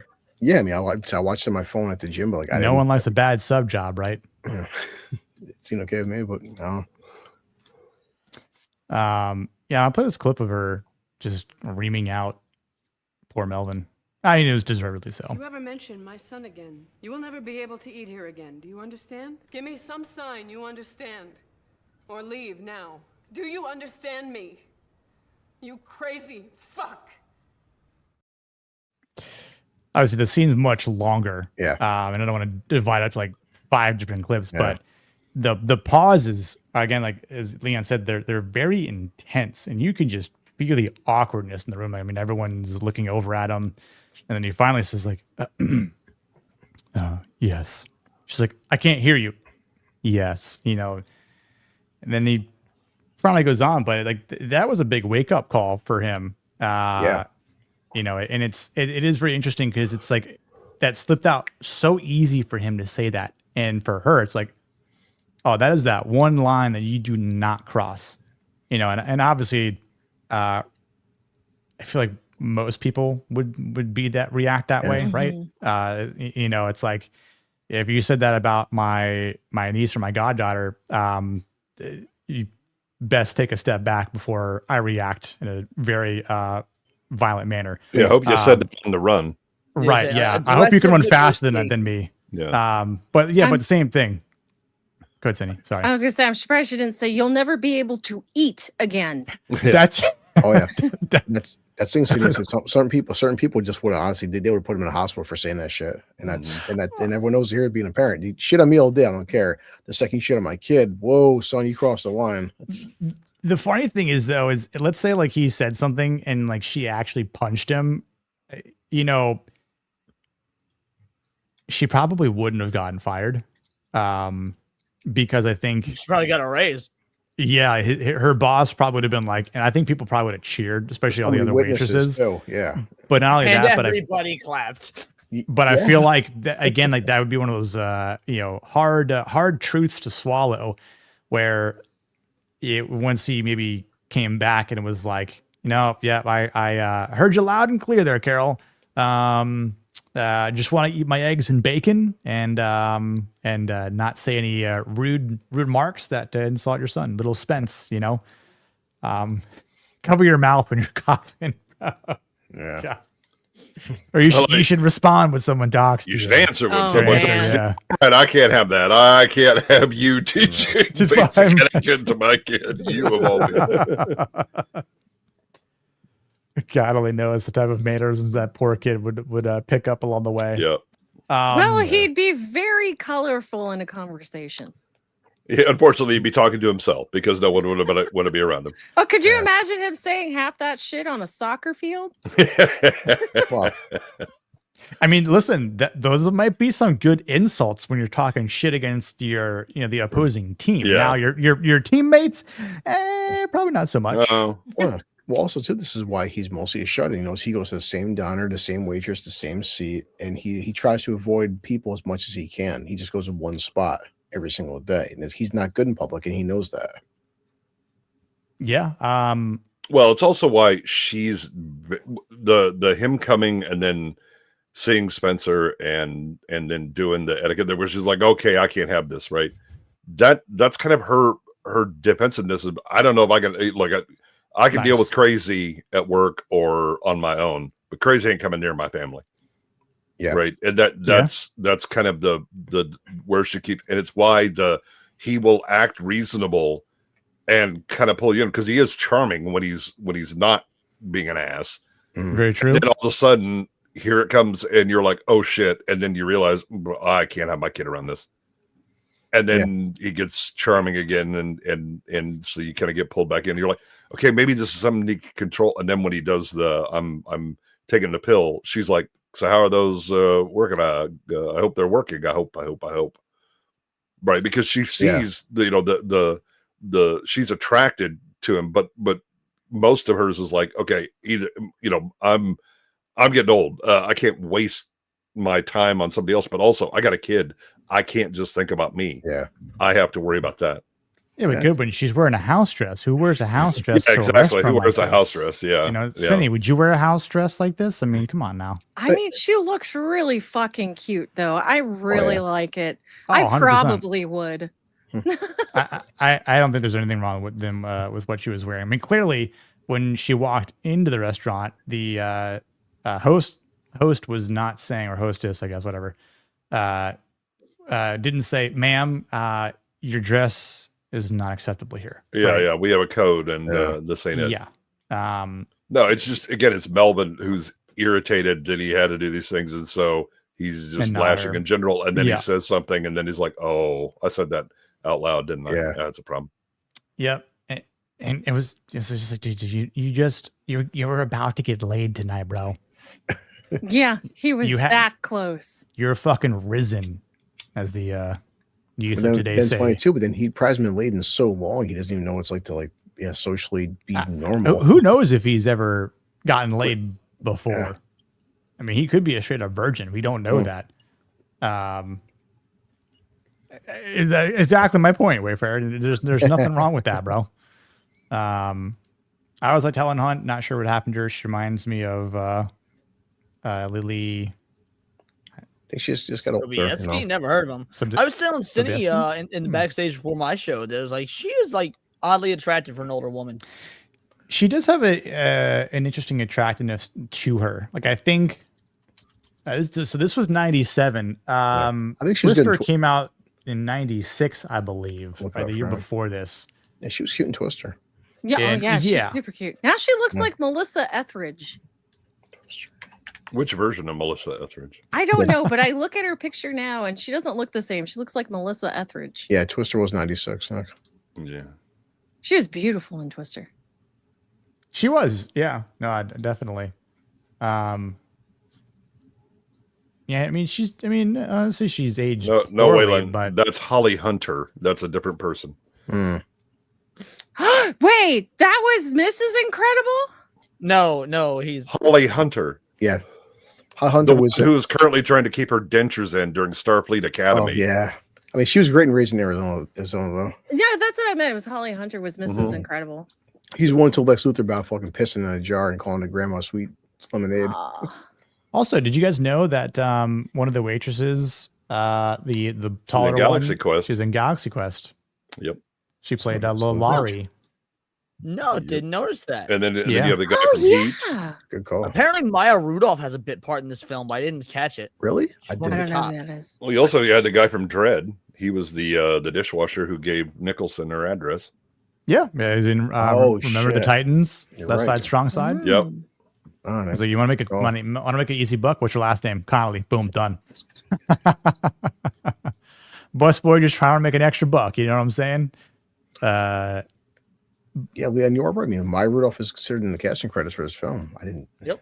That was. I didn't catch her in the movie. She's one Same. of the cops. So I assume she's one of the cops near the beginning when Simon gets robbed. But No. Yeah, Missy Pyle. She's been in quite a few things, but this was actually her first acting gig. Ironically enough. Really? And like the next year or two? Yeah. Wasn't Galaxy Quest 98? 99, yeah. Yep. So she did As Good as It Gets. Then she was some actress with flowers in a movie called Trick. Doesn't ring a bell to me. But yeah, she did Galaxy Quest in 99 and another movie called Let It Snow. And that doesn't ring a bell to me either. But she was been in some other big movies. She was in Dodgeball. She was in Charlie and Chocolate Factory. She was in Harold and Kumar Escape from Guantanamo Bay. The Artist, is Gone she Girl. the big jet Russian girl in Dodgeball? Yes. I didn't know All that. the makeup, That's yeah. funny. Yeah. They do a pretty good makeup job on her, but yeah. Yep. But you want the most beautiful thing I've ever seen in my life? She was in Josie and the Pussycats. Really? She wasn't. Yeah, there's a bunch of she's the people in twins' this that you just kind of catch them and go, wait a minute, I've seen you in other things. Yeah. Especially the guy Brian Doyle Murray. You know, Yeah. he's been in a lot of He's stuff. he was the super that found Bertle in the eating the diapers. Mm-hmm. Yep. I was remember him from Groundhog Day. Yep. What's up, Gordy? Yeah, we said that. Which again, it's been a while since I've seen Gone Girl either, so didn't ring a bell. But I noticed her in Galaxy Quest immediately. Yeah. Kind of easier for her to pick up because of her face. So in terms of her femininity, not that we always talk about femininity here, but what are we thinking? A bit of an odd one. I'm not sure what. I mean, what she's Cindy- a good mother. She's generally, very kind and compassionate to people, even though maybe they don't deserve it. But also has enough strength, even though maybe some of it's up front, because of like where she's from and all that. But she wants certain things, and again, she's introspective enough to recognize that once Spence is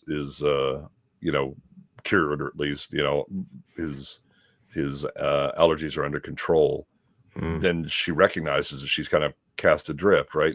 And when she talks about seeing the couple on the bus and like hating him and just how bad that makes her feel, that she sees other people being happy, and it she caught herself bothering her. She doesn't like that about herself, but she realizes kind of what's going on. And then, she talks about, that she's maybe Spence's, having to give his mom too many hugs because she doesn't have anything in her life, right? She doesn't have a man. Right. I'm feeling a bit generous tonight. Don't know why, but just gonna throw out some gifties to some people. See who they land on. See who I hit. See if I've got. Wow, look at that. Supenzo's in the fucking chat, and he's the first one who got nicked. Wow. He got nicked. Who are Scotty? Scottish Celts. Hell yeah. Thronkill. Platinum Pumpkin. Is that like a relative, Gord? platinum pumpkin? You got someone who's like more bling bling than you? No, it's his rapper name. I think the true. Yeah. Gord's always spreading his seed. Yeah, that's true. All to count. I appreciate that, Gord. He'll be performing at this year's Salad Bowl. Right. They want him drunk. But Zalosi, actually Zalosi is probably one of Leon's favorite people as of late. For reasons we know from a Friday night. Yeah, Zalosi's a homo ass sadist. And then Draconis, go ahead and drop it a gifty too. To Mr. Blair. Look at that. Who popped in earlier. Good to see Blair. Yeah. It's Gord's other seed. Gord strong. Together strong. Yeah. Oh, it's his gaming channel. Oh, okay. Nice. Hell yeah. I wasn't familiar with the handle. Damn it, missed you. I'll try next time. Next week, when we're going for gold and USA Hockey, I'll try and snipe you. See if I can get that done. So appreciate the gift there, Draconis. Let's see what can I play for you that fits. You have a certain clip. I'll just play this one for you, Draconis. How about that? Fights every day. No, it's probably the titties. Now you're a mile. Oh my. Always the titties for gifties. Yep. Yeah, pumpkins can play Halo. Oh yeah, the One Ring. Yes. Yeah. So I would say in terms of her affirmation of being feminine here. I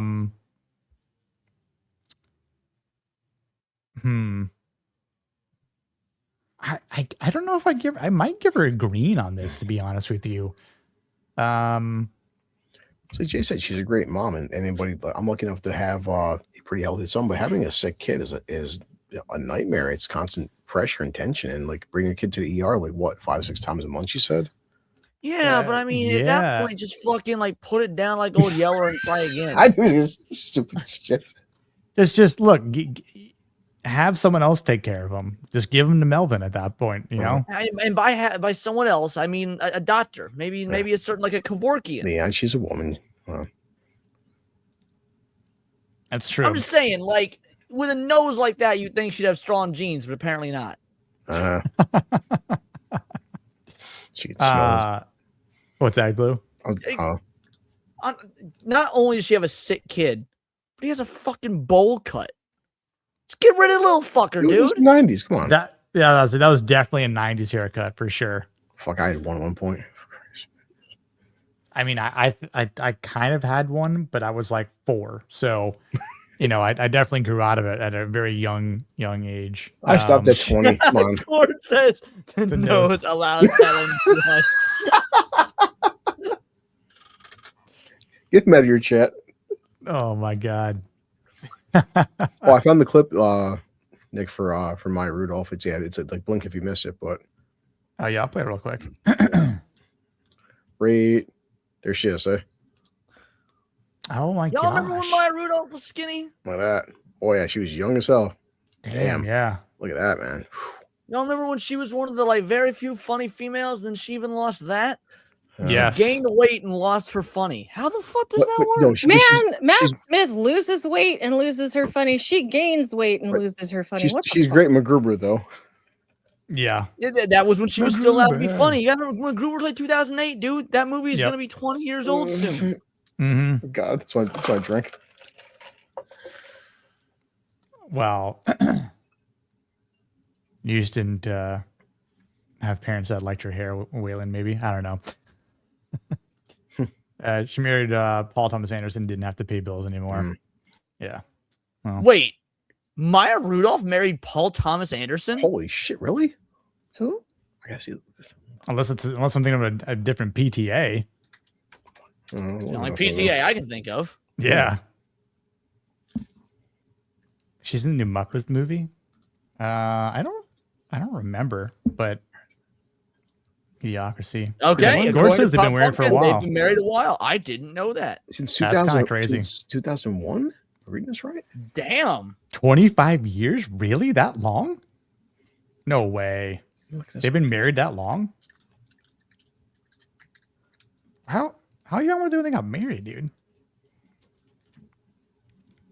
2001. I mean, if it's 25 years, then 2001. Wow. It says the relationship began 2001. When was their official wedding? But yeah, either way, they've been together since 2001. So, wow, I did not know that. Oh, shit. Interesting. Sydney, since you're back, we were kind of talking, trying to finalize what Carol's femininity rating would be. You were saying obviously she's we're making fun of her too, but obviously she's a good mother. Obviously she wants to take care of her sick kid. She's willing to potentially get a new job that's closer to home. She'll obviously rack up bills, do what she can to do whatever to provide for her son. Even deal with someone like Melvin, right? Because it's not it's like every single day, but it's not all day. So there's probably a time where Melvin has gone and she can kind of breathe a little bit in her shift, but still, if you know that you're gonna have to deal with Melvin every single day like that takes some courage to deal with it, because you have to provide for your son. But I don't know. Would you think that she gets some greens, or do you think she's more so in the yellow? I don't know. I think it depends on the type of woman you're wanting, right? She's not the delicate type.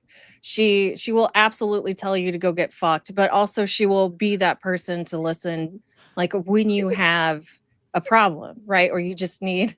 What are you giggling at? Cindy, you see Gore King's death? I'm sorry, Cindy. Hold on. Look at Gore King. All I was going to apple for Maya Rudolph went from food to venison. Wow. Oh my goodness. Jesus I gotta Christ. do Mike, you asshole. He always comes in with good zingers. Well, I like it. at least PTA realized that being a vegan is gay. So There you go. Get all the meat in Anyway. your mouth. oh, phrasing. I know it's so fun to say. Well, it makes sense for her, but yeah, guys, don't take that advice Yes, please don't be gay. unless you're gay. Now, if you're talking about steak, I say go for it. Get all that meat in your True. mouth. Protein. Yeah. I don't know. I'd say she's green on the femininity scale, even if she kind of drove me insane by the end. I feel like that's just a typical hallmark for a woman. Very gay. Yeah. And you're referring to Affirmation for the green, right, Cindy? Yeah, I thought it was the femininity rating. Well, right, but underneath femininity. I thought you like Affirmation. I thought you meant, like in general. there I'm shouldn't- retarded. No, I you're don't know. I guess green. I guess green would work. Yeah.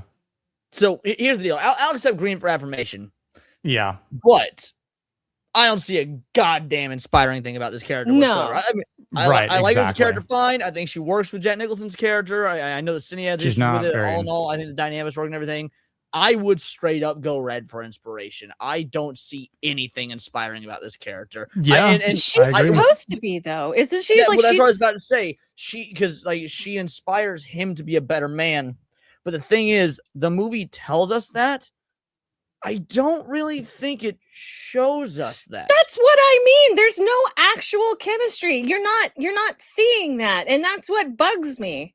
Is We're it feels seeing it. We're seeing it in him. We can see he is inspired. He sees something. Yes, but I just she's don't not think the movie inspiring. shows us, the audience, what's inspiring him beyond. He is this sense of comfort in this topsy-turvy OCD world of his. I mean, he said that, you know, she sees, like, you know, what the dinner scene where he's like, stop being pessimistic. It's not your nature. She sees good in people. She's, you know, obviously she inspires him to be better. So that's got to be a good character trait. Mm-hmm. I mean, she's a good mother, you know. No, I mean, I don't really think so. She's an overprotective helicopter mom with a sick kid, and she was even willing to throw the money back in his face until her mom talked her into it, because she was willing to put like her child's health even further at risk because she didn't want to feel indebted to Melvin. I think in that situation, Leon, because she feels like, you know, if you're paying for my kid, then what do you want? I get why she's feeling that way, but my point is, you say she's a good mother. Fuck that. In my opinion, if you was a good mother and your kid about to die because you know he got some weird ass disease, spread your legs. Bitch, yeah, exactly. Not only should you be spreading your legs, do it once a day, twice on Sunday. You've been making eggs and omelets and sandwiches. You're getting down on your knees. You actually do shave his crotch, all that shit. Because if it comes down to your kid lives or dies, motherfucker better be willing to fuck for it. Also, that's why, like, her mom puts her in check about that. I think her mom is more inspiring than her. Now, again, I like her character. I think her character makes logical, consistent sense in the context of the movie. But I don't think the inspiration itself is a good metric. I think the inspiration. I think it's also why I like her too, because you know what, this character, because she is flawed. Because had she been written nowadays, she'd be fucking perfect. This character, she's very flawed, and I think that's inspiration. That she's, you know. Yeah, she's flawed. Nothing, because we have covered some pretty great female characters on this particular show. We have. I just don't see anything inspirational about this one. No, I agree. I definitely think she's lacking here. You know, which is unfortunate because, again, like she definitely, it's like she has the ability to do it, but she refuses, I think. And it's like when her mom comes and speaks out, and she's like, I just want a boyfriend that doesn't, you know, blah, blah, blah, blah. She's complaining. Her mom's like, I got to speak up about this. Cause like, it's like, you know, we all want that, but that doesn't exist. So like, what do you have these delusions of grandeur for? Like, you know, like, let's be real here. Like, you got a guy who, you know, came out to say these nice things to you, and is trying to be a better man because of you, but not that you're inspiring him to do it. It's so that he wants to do this because of the way he feels about you. So Gord says, doesn't someone draw her in this movie? Doesn't that mean she was literally someone's inspiration? No, it means she was someone's muse, kind of like how you were amusing me with that comment. Shut the fuck up, Gord. You asshole. It was a gay guy. It doesn't count, Gord. Stop punching down. He's not real people. It's a fake. It's a fake. Yeah, so let's she does get Greg Kinnear out of his writer's block, whatever it is, his artist block. Yeah, it's artist the same block. thing. Yeah. Right, but she gets him out of his writer's block because of her fucking, like, how she looks. There's like the inspiration is completely physical. There's not even there's nothing inspiring about what she says or she does or her actions. It's just like, damn, you make a good fucking model. Like, that's what I mean. That's why I have a whole problem with her character. She literally brings nothing to the table. Like, she's like complaining about everything about him at the end. Here's I the don't deal, like that. I think this is where you being a woman comes into play. And no, I'm actually not saying that like for a joke or an insult. It's hard to tell with you. There are right. That's why I'm clarifying. Men will be inspired to put women on a pedestal for whack ass reasons that don't make sense to some they other want to men, put a dick in it. other women. Huh? Because they want to put a dick in it. No. I'm talking about beyond just the carnal, you know, you want to fuck reason. Like, some dudes will see a broad and put her on this pedestal for a reason that doesn't make sense to even other dudes, let alone other women. And it goes beyond wanting to fuck. So, like, for whatever reason, Jack Nicholson's character, you know, Melvin, Melvin, she is his inspiration. She is, and like for whatever reason, she is. And the movie again does a good job of explaining how he sees it that way, but it just doesn't show us, at least from my perspective, through her. Okay, so then to quote the movie, it's he sees a spark in her, something that makes him want to say, "Hold on." Right. He sees it. Yes. We might not, he can see something that we might not see, or that she doesn't even exude, and it still be logically consistent because all that matters for his growth is what he sees or feels or whatever. Hold on.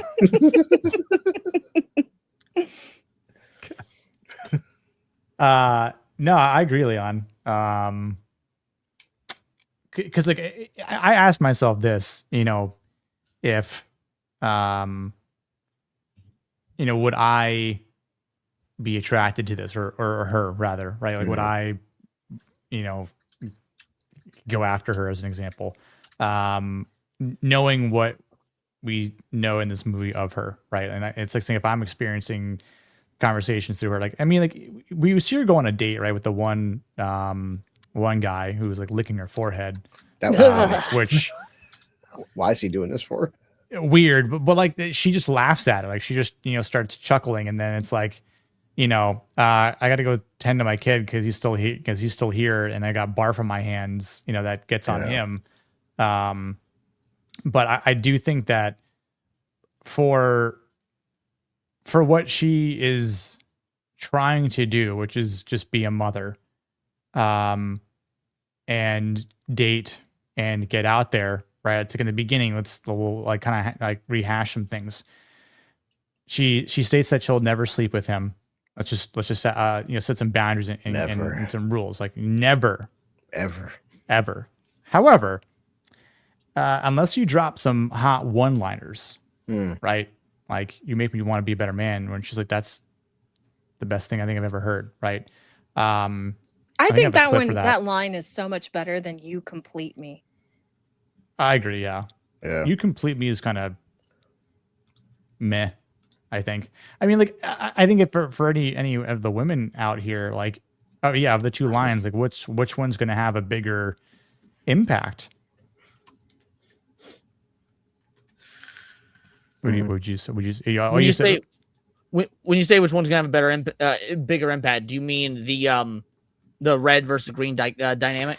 I mean, like, just from a female perspective, like if a guy says like "you complete me" to you, or if a guy says "you make me want to be a better man," like what sort of impact is that going to have on your? Oh, I would assume the "make me want to be a better man" line holds more weight with women, and here's why I assume that. Fucking does. Women love thinking they can fix dudes. Exactly. So you want to make me be a better man, gonna hit them loins harder than you complete me. Mm-hmm. Leon's hitting the nail on the head there.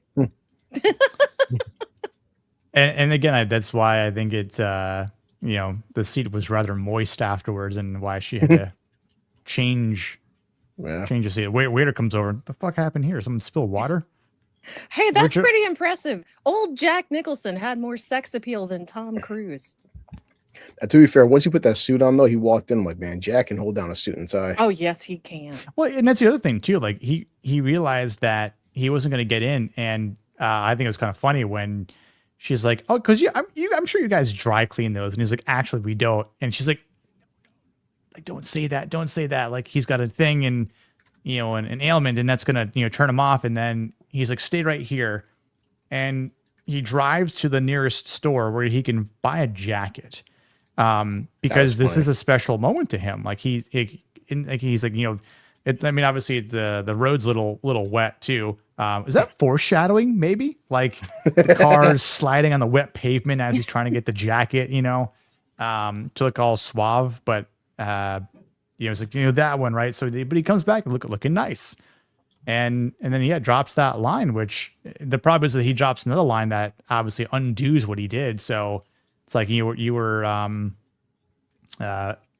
in the sheets and now in the dog pound because you done fucked up with that insulting line that made her just feel like trash,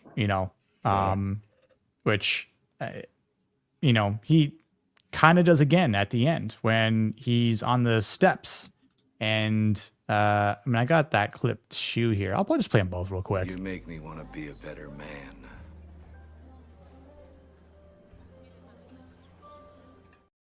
Cue the music. And wet. Yeah. You can even see it on her face. Like, oh, yeah. No? Which, but, oh, yeah.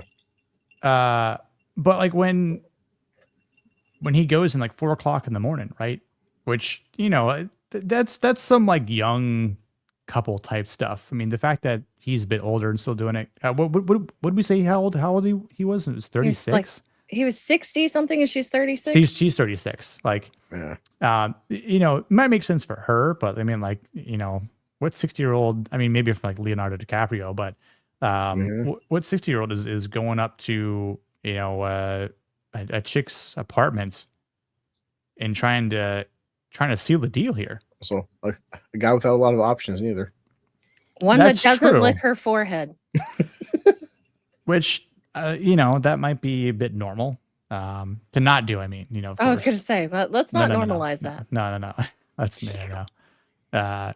But yeah, I kind of split the clips up just because I do think it's, it is good because he goes on, but there again, that's when she kind of goes into this like, oh my God, I just want to have a normal boyfriend. It's like, well, that doesn't exist, sweetheart. So get with the program. I had to see you. Because? It relaxes me. I love the mom's like, oh yeah. Because this is a great line. Like, I want a normal boyfriend, like sweetheart, normal. Like, define normal. Yeah. Define You normal. mean actual normal or your normal? Right. Yeah. And then obviously he follows up with this. I'd feel better sitting outside your apartment on the curb than any other place I can think of or imagine. I did that too before I got a restraining order. I like how. Go ahead. Well, see, and then he's going to say, no, well, actually, no, I could imagine being inside here because I don't want my shoes to get all dirty and all stuff. And she's like, well, stop. Like, and she goes in the moment, but, you know, it's like he has to stop being him. Like he gets too ahead of himself. Like if he just would say what he first thinks and then stop, which is something that he would have to learn how to do and control his thinking process here a bit. But that kind of thing comes with time and getting to know your partner. Sure. Yeah. So I don't know, but to me, it always just felt like she was saying, no, I want those changes now. And I'm going to highlight something Blue said. It's like, even though he's saying everything a woman wants to hear right here. Mm-hmm. Oh yeah. And I had that one too. Yeah, that is another great line. Yeah, I might be the only person on earth that knows you're the greatest woman on earth. I might be the only one who appreciates how amazing you are in every single thing that you do. It's like being sincere, her honesty, right? She's a, what does he say? Like you're straightforward. She's like just obviously very honest about her everything that she says, right? Like she doesn't like saying things that are negative or pessimistic, and unless it's like some sort of like rebuttal because she's hurt. And it's like I think again that's fair to anyone to respond that way. But yeah, I mean, again, he drops some great lines. Well, yeah, but even though she's like, stop, when he's talking about his shoes, right? That's who he is. That would have made, like, if I was in her position, that would have made me laugh because that is unequivocally him. He is being absolutely 100% sincere because he also threw in that line at the end. What's up, Jacob? Yeah, space. Because right there, because he's like the way you are with Spencer Spence, and in fact, it's just something small. Like you know, he said Spence, and initially it's like this is a guy who said that, hey, like, what if your kid doesn't die, you dick. Now he's like, hey, your kid Spencer Spence, like that small nickname that she gives him, he picked up on that, so he's paying attention. Yeah. I mean, like, I feel like she doesn't really celebrate the length that he goes for her, and that I think that might be what's driving me insane. I can't figure out quite yet what is really bothering me about this movie, but I think it might be that. Like, she celebrates nothing about him, but she wants all the change.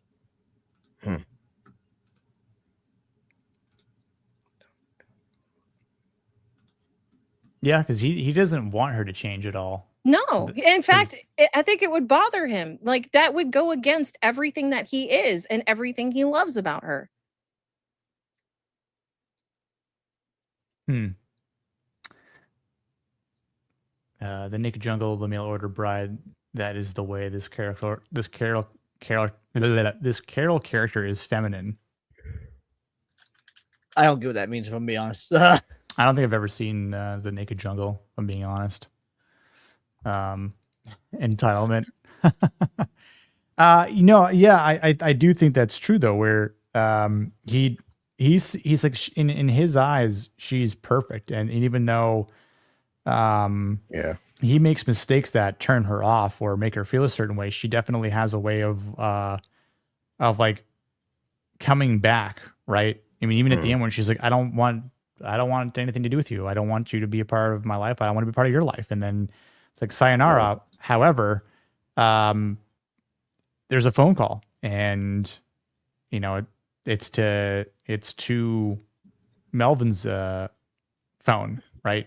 And even though Simon answers, and it's sort of like, oh, what are you doing here?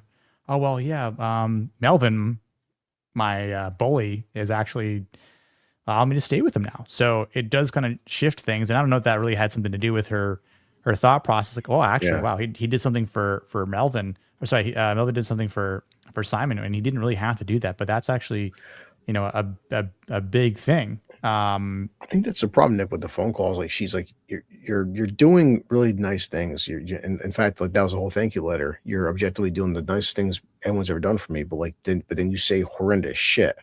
But that's also the complicated with his character. You're saying horrendous shit, but it's not his fault because of his condition. That's why it's such a complicated but fun thing to dissect. It's like he actually cares about her. It's still his fault, but like, having a condition or whatnot, because it's the same way we see these dumb motherfuckers bashing on the internet today. It's like, oh, I've XYZ mental illness is all in my bio, so if you can't handle me acting this way, like no, you can't just hide behind your fucked it upness, right, as justification for you being a righteous cunt. So he does have control over this in a sense. The thing is, he has to discipline himself he is aware of the issue, so he now needs to discipline himself to gain control of the issue. And this movie is about him doing that. So that's why the discipline is such a strong aspect of Melvin's character. Also, too, Leah, I think what's good about his character is he's not excusing himself. He's explaining, like, listen, like, now I am taking the pills. This is why I am what I am. But also, like, I think this is sometimes with this character, there's no curing him. It's like, this is like, if you're gonna be with this guy, except that there's gonna be times he's gonna be awkward, kind of an asshole, but it's not. That's what I said, Leon, earlier. It's like, how much of his is OCD or autism or ADHD, or just some people are born dickheads, but he's not a bad person. He's fucked up, but it's not really his fault. That's why I say their relationship won't even last a month. Not with this kind of like mental. I think it's because she feels like a feminist a little bit. I feel like definitely once she accepts the fact that this is how it's always going to be with him, it would work out, because and she's seeing this, the more she's seeing him as not being a client versus as a personal figure. She's seeing him outside of work, Right. But I don't know. She's just, I think I'm seeing lack of feminine grace towards the end. Like, she's not accepting him. And that bothers me, because you see the really great strides that he makes for her, but she's still constantly saying it's not enough. And now, I hate that. Allow me to argue this, like, to argue that point and make that, to juxtapose it to, or is she making the ultimate feminine case for saying, for you to be graced with my femininity, you will need to take on the masculinity that you have been lacking due to your lack of discipline with how you've been handling your condition, which you can argue is actually a fair case to make if he is going to be a masculine man that needs a masculine woman, or that needs a feminine woman. If you wanted a trait to change and you thought it would help your relationship now, do you think you can make those changes instantaneously, or would it take time like everything else? Well, I do wonder during the film, Leon, he does say that the therapy group is like the whole name of this film is As Good as It Gets. I think that for him and her, she has these unrealistic expectations of like these grandiose, perfect fucking men, and like life isn't perfect. This is quote unquote as good as it gets. He's the person you're supposed to be with, not some like perfect Prince Charming, flawless character. Humans are flawed, and her mom says this. Yeah, like, stop trying to find the perfect boyfriend. Find the boyfriend, not the perfect boyfriend. I mean, the perfect boyfriend that fits her the best, right? Like, I mean, again, the perfect is going to be subjective, and there's no such thing. But it's like the right one, that the one that obviously really gets her, and the one that is obviously and maybe perfect for him, but in his eyes, that she is perfect for him, but she doesn't feel that way 100%. Maybe a little bit or mostly. Like, I mean, she's I think it's at the point where she even says, I don't think this is going to work, because he's like, well, he's not stepping on the damn cracks, which then he does, kind of when they go into the bread shop. So to your question, Cindy, I think, like with anything, it takes, time. It does, take good habits, good repetition, right? And positive reinforcement. I think if you feel like, I don't feel like he's going to get that with her. And that, I think that's, I don't know. There's just so many things wrong with this movie. It is good, but I would never watch it again. Like I have no reason to come back. So negative. One and done. What'd you say, Blue? I said Sydney's so negative. I don't really read a lot of like romance novels anymore. I used to when I was younger and I had nothing to do. But like, I don't know, having seen that formula and then having this one compared to it, it's not working for me. Just be like me and Leon, more vodka. This film is great with more vodka. I mean, I could have been zooted off my ass, but I'll tell you right now, Blue, I would bitch the whole time. You're mean drunk. I kind of want to see that now. Oh man, you should see me when Leon got me with Spider-Man. Was it No Way Home? And I got zooted while I was watching that, and I blew up his phone with how much I was bitching about it. Really? This is true. I forgot all about that. Yeah, you're right. Yes. I love that. I've seen that film 3 times. No Way Home's with Toby and Andrew, right? Yes. That's all I need, Toby. Yeah, I hate that fucking movie. I hate that movie so goddamn much.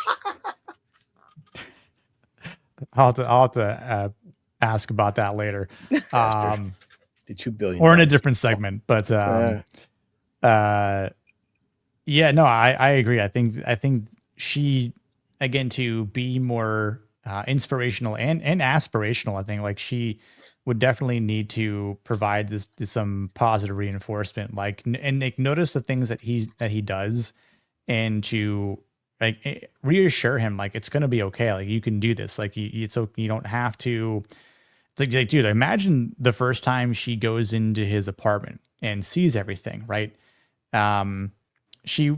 If she has any awareness at all, she would see the way he responds to things, and maybe by Simon being there as well, it would also kind of start to break away at this, his ailment. And sure, maybe the pills are working, but it's like she opens that cupboard in the bathroom, and it's like, oh shit, you're well stocked, and then. Sure he is, but it's not because of that. It's because, well, I replace a bar of soap like every other second. So, like, I feel like she would probably be like, hey, listen, like, it's okay. You can use the same bar of soap. Like, it's soap. Like, there's more soap on here than germs. The water's going to wash it Americans off. It's totally so fine. Wasteful. God, man. I mean, dude, yeah. I think in some cases, like, I mean, just me, like, I'm not wasteful. So if I have a bar of soap and, when I'm done washing my body with it, I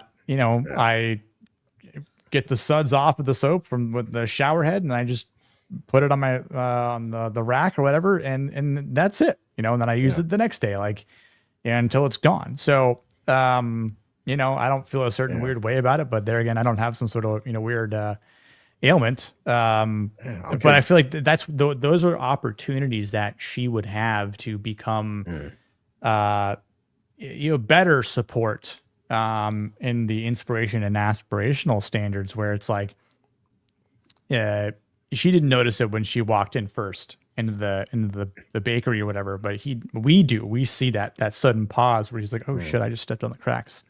And like when they're walking down the sidewalk, it's convenient that she's walking on the bricks, but then he's walking on the normal sidewalk, so he's still able to step over the cracks in the normal cement, the sidewalk. So he's still kind of getting his way as and getting to walk alongside her up until the point where it's like, oh, time to let her in. Oh, the bakery's on. It's 4 o'clock or 5 o'clock in the morning now. And so it's like, oh wow, you know what? Maybe I can change. Maybe this is the beginning of me breaking out of this mold, and it's her that is actually making me a better man, or again, like she's making me want to be a better man, like he says. So, you know, there is like room for improvement. Again, like we don't see that by the end of the film. It's just sort of like you know, creating the what if, you know, potential headcanon if this were to go on, right? So I don't know. I mean, I would say as far as aspiration goes, it might also be a red. Yeah, as Cindy, she's a expert female. I think she probably would agree. I'm taking the silences. Yes. No, I was muted. I Fine. was saying I'm a VTuber. I'm a 40-year-old black man with a voice changer. Oh, nice. don't say that. I like you. Aw. Yeah. There's nothing wrong with being 40 years old and a man, but black? I mean, you kind of do. Cindy, you got to think white now. Oh, yeah. Nope.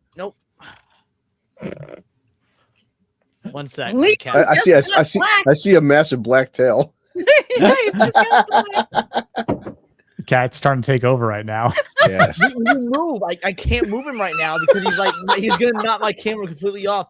Look at your butt pucker. God damn it, he's still my fucking teeth. Fuck. All right, I'll be back. The cat took over. Damn pussycats. No, I know. Yep. You know, speaking of animals, dear God, there's one character we have not really fully talked about yet. He's so cute. He's a little, I'd call him little goblin or little gremlin or something. I'll look up his breed. Little goblins. He's not a Chihuahua, obviously. Let's see. No, I don't know what kind of dog this is. Yeah, it's dog breed. Who's domesticated too. He's a Brussels Griffin. Wow. Oh my goodness. He's what is precious. that? He's like a scraggly little thing. Yeah. Hey, So they said cats represent. They're actually super intelligent and sensitive. Wow. Okay. Well, I'd say this one was in the beginning. Well, it wasn't in the beginning because he started peeing everywhere once Melvin kind of held him up like this, right? So their origin is Belgium. Their life expectancy is about 15 years. Oh my goodness. What kind? Wait, what's the breed? Belgium. So he's a Brussels Griffin, and their origin Brussels Griffin. I'm looking this up. Brussels, Belgium. The life expectancy is 12 to 15 years, and they're actually hypoallergenic too. I hate hearing that. I hate those words because they mean absolute dick. Okay. Well, it's 2026. Okay. I've heard that about poodles. I've heard that about other dog breeds. It's a lie. Huh. Yeah. Brussels Griffin. Just have a dog. Kind of cute, and I Brussels really would. Griffin sounds like a gay ass Harry Potter character. It's just my friend Brussels Griffin. Oi. In God's never Awesome used to dog. Brussels. Stop focusing. He's right to Belgium. Narcissa dog is us. And they require positive reinforcement, consistency, and patience. Wow, I get it. Comedy indoor peeing seems to be popular enough to trope. They also have a trope to make it into Supergirl. Yes. They do have a small bladder, which explains the peeing. Okay. Yeah. I mean, when you gotta go, you gotta go. Okay. Yeah. Okay, never mind. I couldn't do that with small dogs. I would just like, I'd be like, you're living Cats are outside assholes. now. Later, Rio. Have a good night, man. Hey, Rio. Have a good one, Rio. We shall. It's a real life Ewok. I mean, I'm talking about Blue, not the dog. Listen, okay. I wish I could grow hair. You have hair though. It took me 6 months to grow this shit. Maybe, let's see. Hold on. Let's see. Hold on. Let me Look. It looks good on you though. I know, yeah. So like Leon said, like I'm looking thinner, like right there. God damn, look at that shit. Oh yeah, not dude. too bad. Well, you Yeah. would look good with a goatee too. Chris. I probably should. Yeah, I probably should change that down. Oh, dude, you could totally pull off like the goatee. Put the goat in goatee. There you go. Hey. Yes, Nikolai. And not the. I'm thinking of goatee. That's not the good one. No. Goatee's something totally different. Yeah, goatee is something that. I've always owned Leon's hair. He said Leon and my kid got the same hair. They fucking it's down to his butt cheeks now, like it's way down there. Not quite, but it's getting close. It's down to about the small of my back. Okay, then we might have same length hair. Hypoallergenic equates It's in to a dick. ponytail right now, but like, Yeah. I don't know if you can see. Okay. Mid torso. I hate that my kid watches all Leon's streams. Like, stop watching this shit, man. Watch mine. Right here, yeah. I think I'm just barely beating you out in hair length. We're gonna have a hair off. Oh, yeah. My cats broke my TV a few years ago. Damn. Oh no. Little buggers. Sounds like a cat. Mm-hmm. God, yeah. Yeah. So I do think that Verdell was the catalyst that started to soften up Yeah. our friend Mr. Udall, which he was the first domino. Well, and I think it was Goodwin who mentioned this earlier, where when it's time to give him back, right? When Simon's back and he's obviously like in a wheelchair, and yeah, and Melvin's playing the piano, and he kind of has this moment, and he's like over a dog, right? Like he's getting emotional. He actually starts over crying. a dog. Yeah, Which is cool. Yeah. He's got tears in his eyes. He's like, which it's like, oh, maybe this guy actually is human. Not say he wasn't before, but because he's such an asshole, and the things he says, it's sort of like, well, hilarious, but also, yeah, still an asshole. So, but there's something that broke through, right? When he loves to walk the dog. He's like, oh my God, I have a breakthrough with him. He loves bacon. Granted, he's wearing gloves when he's picking up the dog, which is kind of ironic considering they're hypoallergenic, apparently, right? So, the gloves aren't needed, but he doesn't know this because this is 1997. I don't even think hyperallergenic dogs were a thing yet. Maybe until the internet came around. I could be wrong about that, but you know what? I'll look it up. It's like when did hyperallergenic dogs start becoming a thing? I don't know. When did the government invent allergies? That way we keep kids who can't eat peanuts alive and make our species more worthless. Right. I would eat Ewok steak. Unless they try to eat you first. Ewoks are cannibals, canonically. Yeah, I know. So I'm like, they ate all those stormtroopers. They ate all the stormtroopers and they ate their own dead. So technically, hypoallergenic came out in actually 1953 from I cosmetics. fucking hate that word. Yeah, and the FDA tried to regulate it in the 1970s, but yeah. Do you hate that word because you're secretly black, like you said in that 6 syllable? No, I hate that word because every time somebody has told me that and they said, okay, it's fine for you to be around my dog, and I've tried it, I've almost wound up in the hospital every fucking time. It drives me insane. I hate that word. Yeah. Mm-hmm.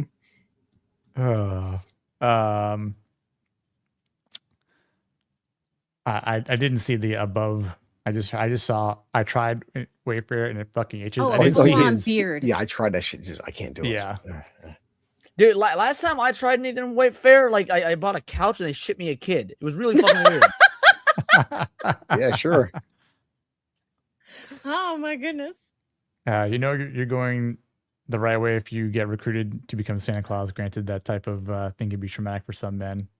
The beard growth, yes. Yeah, I don't mind growing out a beard. Definitely takes a little bit of time. It requires work and effort. I think the longest I ever grew up my beard was probably I think I grew up my beard for like 10 months, which is pretty bushly, pretty manly, pretty bushly. Especially when I played hockey, that thing was like a sponge. Holy shit. But I got a lot of compliments from other guys on the ice. Gay. No, grave walkers, by the way. When I said they're cannibals, true, because they eat other Ewoks. They ate their own dead after the Battle of Ewok. He says technically Ewoks eat a species, eating humans is fair game. Yeah, but no, they also ate their own dead after the Battle of Endor. You might be right.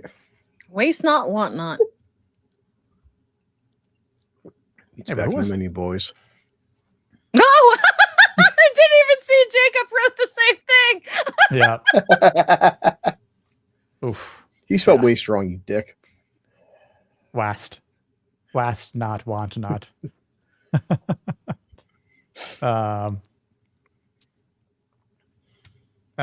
So for Verdell here, which is a hell of a name. I know. I was like, what an interesting name called Verdell, but it definitely sounds something like I am Verdell, sorcerer of Agaroth. He was named by a gay guy named him. What do you expect? Well, yeah, but it definitely, as I say, it has this weird like fantasy like name to it, right? Like Verdell. You know, like if something you call your character like in D&D. That's what I said. Yeah, exactly.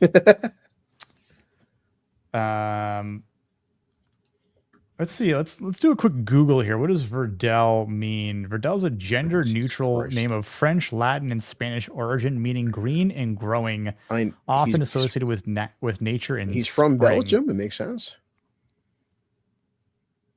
Yeah. I guess it just means in Latin green and growing.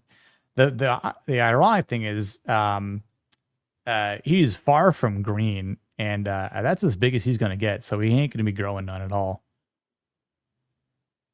So maybe they got the name. Gay guy doesn't need a whole lot of dog, apparently. Yeah. That's true. Well, that kind of fits the bill, right? Yeah. Exactly. Fucking you got it. Yeah, exactly. Here you go. It's a cool name. I just would not give cool it name. to that dog. Yes. Yeah. Now, this would be cool. There'd be a cool name for like an orc, right? Because they're green, and obviously orcs would grow over time and get larger in battle. Totally unrelated note here. I just thought about orcs in 40K. Daka. And then the newest addition to my 40K library. Oh, nice. Eisenhorn Omnibus. My God. Thick boy. My next read. We talked about this and it's a total side tangent, but we talked about this. This could be the show that Henry Cavill is trying to create. That's like a shot of creatine right there. This is really. Yeah, it's like makes me want to read it just so that I can kind of understand. It's like basically. Hold on. Basically, kind of need like two. I see my beard growing right now for that book. I basically need two of these for the width of my bicep. So it was arm day today for the gym. Nice. Yeah. Well, I hear you could build a whole replica of yourself with the Horus Heresy. There's only one way to find out. Wait, where did you hear that? I'm pretty sure that's Horus hearsay. Gotta hate him. He's more Daka. In that case, wouldn't the stormtroopers be justified in eating the dead Ewoks? Yeah. Okay. I mean, I feel like they'd be like, look, tastes like chicken, kind of, right? Better than fucking MREs they're eating. Right? Yeah. Who knows what they're eating on the Death Star? So. My dog shit. Not literally. I don't know. I'm sure Mon Calamari tastes great. Now, yeah. I mean, if you like squid, right? Mm-hmm. Yeah, some nice tartar sauce or something along those lines. Oof. It's a carp. Oh my goodness. I don't have the right clip for this. Sorry, Kojo. That's on Leon's channel. Yeah. All your bestiality. If you know, you know. I will give him a green. I mean, he he kind of helped. He kind of helped. It's a dog. Come on. He's a good doggo. He is. He is a good doggo. So we're only just doing the doggo rating. Yeah. Okay. So He brought more to the story than the woman. He did a good job. He loves bacon too. Yes. Based. Yeah. Dog ain't a fucking vegan. Yeah, I was thinking about if the dog wasn't in the movie, do you think that Melvin would have lightened up? Do you think he probably would have, like, that first barrier would have started to crack a bit, and him actually starting to maybe become a little bit more likable, a little bit more open to conversing with people, or like at least being a little bit more friendly to. I'd say no, because you've got it right in the archetype, the catalyst. Without the catalyst, there would have been nothing to cause the change. Yeah, I agree with Leon. But do you think because he still likes and obviously is attracted to Carol, do you think that over time that still would have gotten somewhere? Or do you think I think he would have said or done something to fuck up and get himself banned from the cafe before he got the chance to become a better man. Well, he already did get banned from the cafe. Like, he does get kicked out. Yeah. And the guy does say, "Don't come back," doesn't he? I could have sworn he did, but I mean, like, without the ladies, the only reason like he can come back, which I feel like is the only purpose she had. I don't know. I just really hang it on this lady. Leave now and never come back. I don't have my Gollum cocktail made, so go away. Leave now and never come back. What? No. Dang. What did you say? Return to go away, precious. And the way he goes. Gone. Smeagol is free. It's way too much into it. Sorry. I bet watching Lord of the Rings would be interesting with you. 100%. 100%. Which is why whenever we do the Two Towers on here, holy shit, just get ready. I'm gonna have there's gonna be a lot of impersonations going on. That's right here too. Every single line that Smeagol and Gollum will say, I will just have to voice myself. Yeah. I almost want to break down scenes and then give lines to certain people, so we will reenact them. So the owner says he's like, get out immediately. There's going to be trouble. He looks at the cops right there. He goes, man, I mean it. So he doesn't. Yeah, the black cop stands up. So he doesn't flat out ban him. He just says, get out. So it's like, yeah. Because obviously, once Carol comes back to work, he does come back. Actually, Fokity, I was already talking about this like last month. It was like the first week of the year, actually, because of the 25th anniversary that happened already, but right, like last month when the trilogy was in theaters. Yes. I didn't want to force doing Fellowship that month because it was going to be too tight. And like that's not something I'm going to shortchange whatsoever. But also, I was trying to figure out the best approach to it, which I am still working on an idea. And I think more than likely it's like every movie is probably going to be broken into two parts. Yeah, just because of the lengthiness to it, because there's a lot to go over.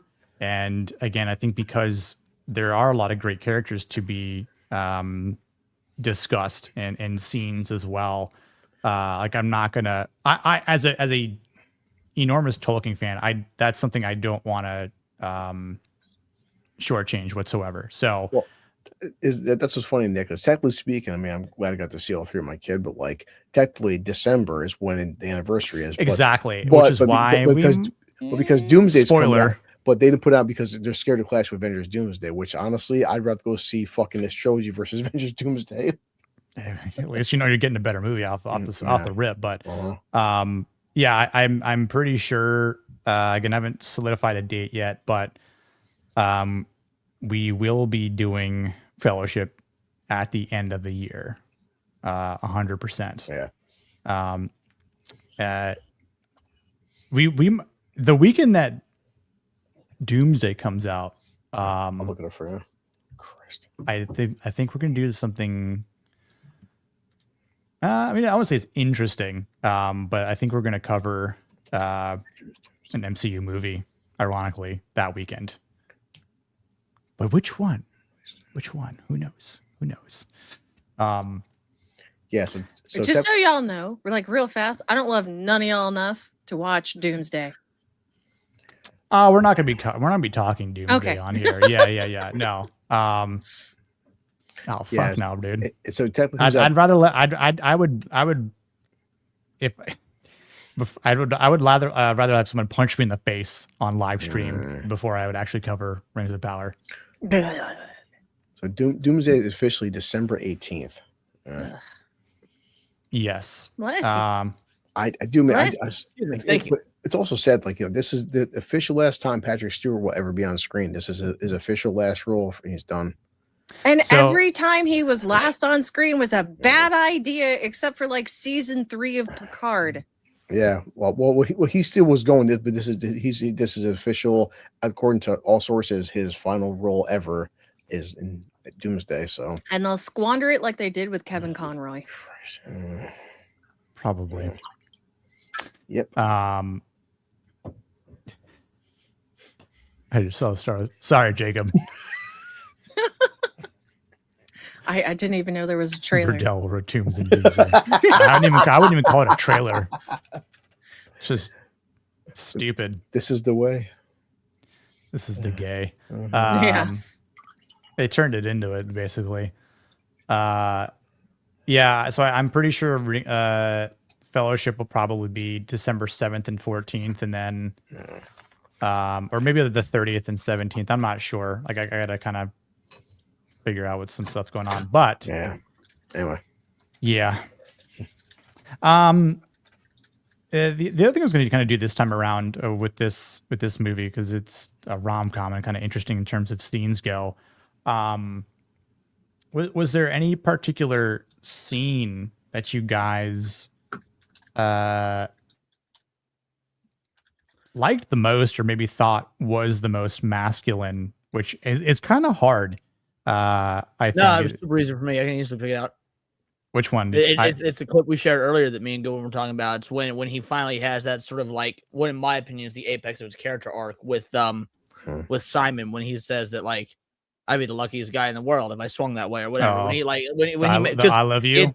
Because it sounds like, out of context, that sounds like a super fucking gay line, super cheesy line, for sure. Gay. But within the context of the movie, it's a really character-defining moment for him, where he's like, after this entire movie of slurs and hatred and stuff like this, he's almost like, after the conversations they've had and the character growth they've both gone through, he's like, you know, I appreciate the sentiment of what you're trying to tell me, homo. I don't agree, but I appreciate the sentiment. And him just being able to appreciate the sentiment of another individual that's not himself, who's an incredibly selfish character, or the gal he loves. That's a major character moment, and it all started with Simon's dog. Yeah. So yeah, to me, that's the defining moment of this movie. I also appreciate Leon adding the word homo. Just adds to the flavor. Yeah, and you know, there's another scene that we didn't mention, but I think would also be one that I would throw up there, is him yelling at Simon about, did you have sex with her? Oh yeah. That was hilarious. No, but when he comes in, he's like, I made you hot soup, right? He's like, I brought you Chinese soup. Yeah, yeah. And they sit down on the bench together, and it's like both of them on either side, and they're just kind of saying the same thing. They're literally sharing the same perspective and view. And at the end, Melvin's like, well, I'm glad we had this talk. And it kind of and like, you see Simon's face and kind of thinking about who Melvin is a little bit. And it's kind of like, wow, he actually took the time to sit next to me and didn't berate me or anything of the sorts Go ahead, Cindy. Sorry. Oh no, I was sorry. I didn't mean to cut you off. But You're like, fine. it's also like a visual cue to give you that they are literally on the same level. They're on the same playing field in the same area. So it's kind of showing more of his, I guess, Melvin's like vulnerability. Yeah, because we already know that Simon has vulnerability, especially because he's losing everything. Like his life. I mean, I think even Melvin says like your everything is kind of crumbling beneath him. He's losing everything. He's lost the will to sketch, to draw, paint. He's lost his apartment. He I don't say lost his health, but obviously him getting the shit kicked out of him definitely put his health on the line there. Kind of in some way lost his dog a bit, but obviously got Verdell back, or is kind of sharing Verdell maybe in a matter of speaking. Co-parenting. Yeah, exactly. Look like when he says, "Oh, look, mommy and daddy are back," and they both both look up and they're just like, and she's like, "It's just a phrase, like it's just a thing." Like, like I'm surprised Melvin didn't like throw in some sort of gay joke in there, right? Because that's something like Melvin at the beginning of the movie more than likely would have said.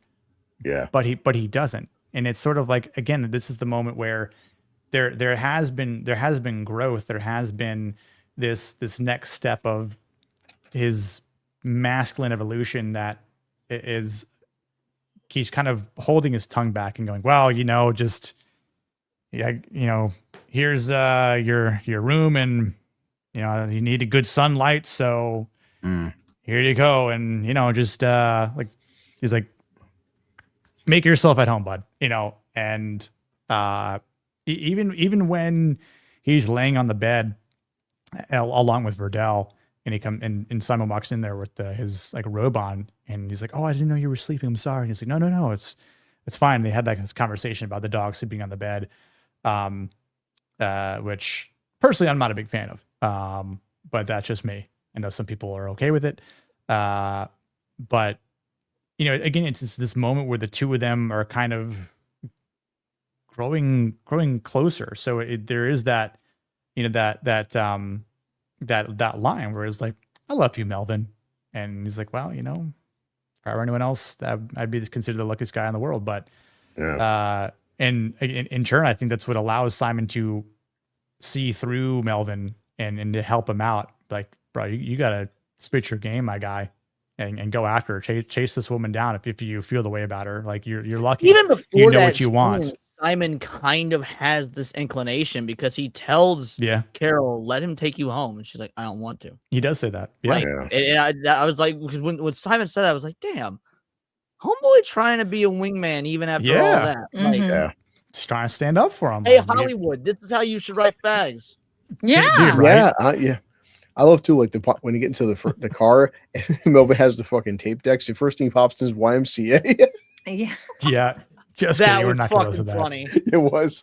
Why are you gay? Oh, Nick, I pulled up the best scene in the entire film. So, give me a second. Which also too, like when he's playing the music and she's like, "Oh, I love this type of music," and then she's like, I don't love this type of music. Turn it off. Mm-hmm. Oh, hang on. There we go. Everyone's favorite quote. How do you write women so well? I think of a man, and I take away reason and accountability. God damn it, it makes so much fucking sense. And the thing is, you could tell by her look of anger, it's not that she knows it makes sense and she doesn't like it. Oh, fucking heck. That was not a moment of being upset. That was a rare moment of female and what's weird too is like, this film is technically PG-13. It feels like a rated R film. It does. I was surprised that it was PG-13 because when we were done watching, like, you just thought, really? Yeah, because even Helen Hunt shows side boob, and you do get side boob, butt crack, wet titties, nipples. But they didn't drop the F word though, did they? She did. Yeah. Remember once in the movie, one time in the diner. When he insults her kid. But then all the other jokes too, right? I mean, again, like those were normal and standard, but nowadays people are like, oh, you can't say those words. Yeah. Which Watch me. You should be able to. Yeah. Let's go back to this. Let's go back to this movie rating, please. Yeah, really. Hell, let's go back to this kind of writing. I may not be vibing with Helen Hunt's character, but I'm vibing with the rest. Speaking of movie rating, I came up with a new way that, not that you guys have to do this, but that I'm going to be acknowledging the masculinity in these films going forward to make it more uniform. So hit me. I've started assigning point values to the color grading and then running an average. So green is 2 points, yellow is 1 point, red is a negative point. So you add all the points up to get the sum, and you divide it by the count. So this would be for this came out to a total of 8 points amongst all 13 ticks. So you do 8 divided by 13, came to 61% if we round. So this would be a 6 out of 10 on the masculinity scale. You did. You tallied up all the characters. Yeah. So I tallied up the point value for all the characters out of how many and then you out of the total number. So it was it was 8 points total. It was 3 points for Jack Nicholson's character, 3 points for Simon.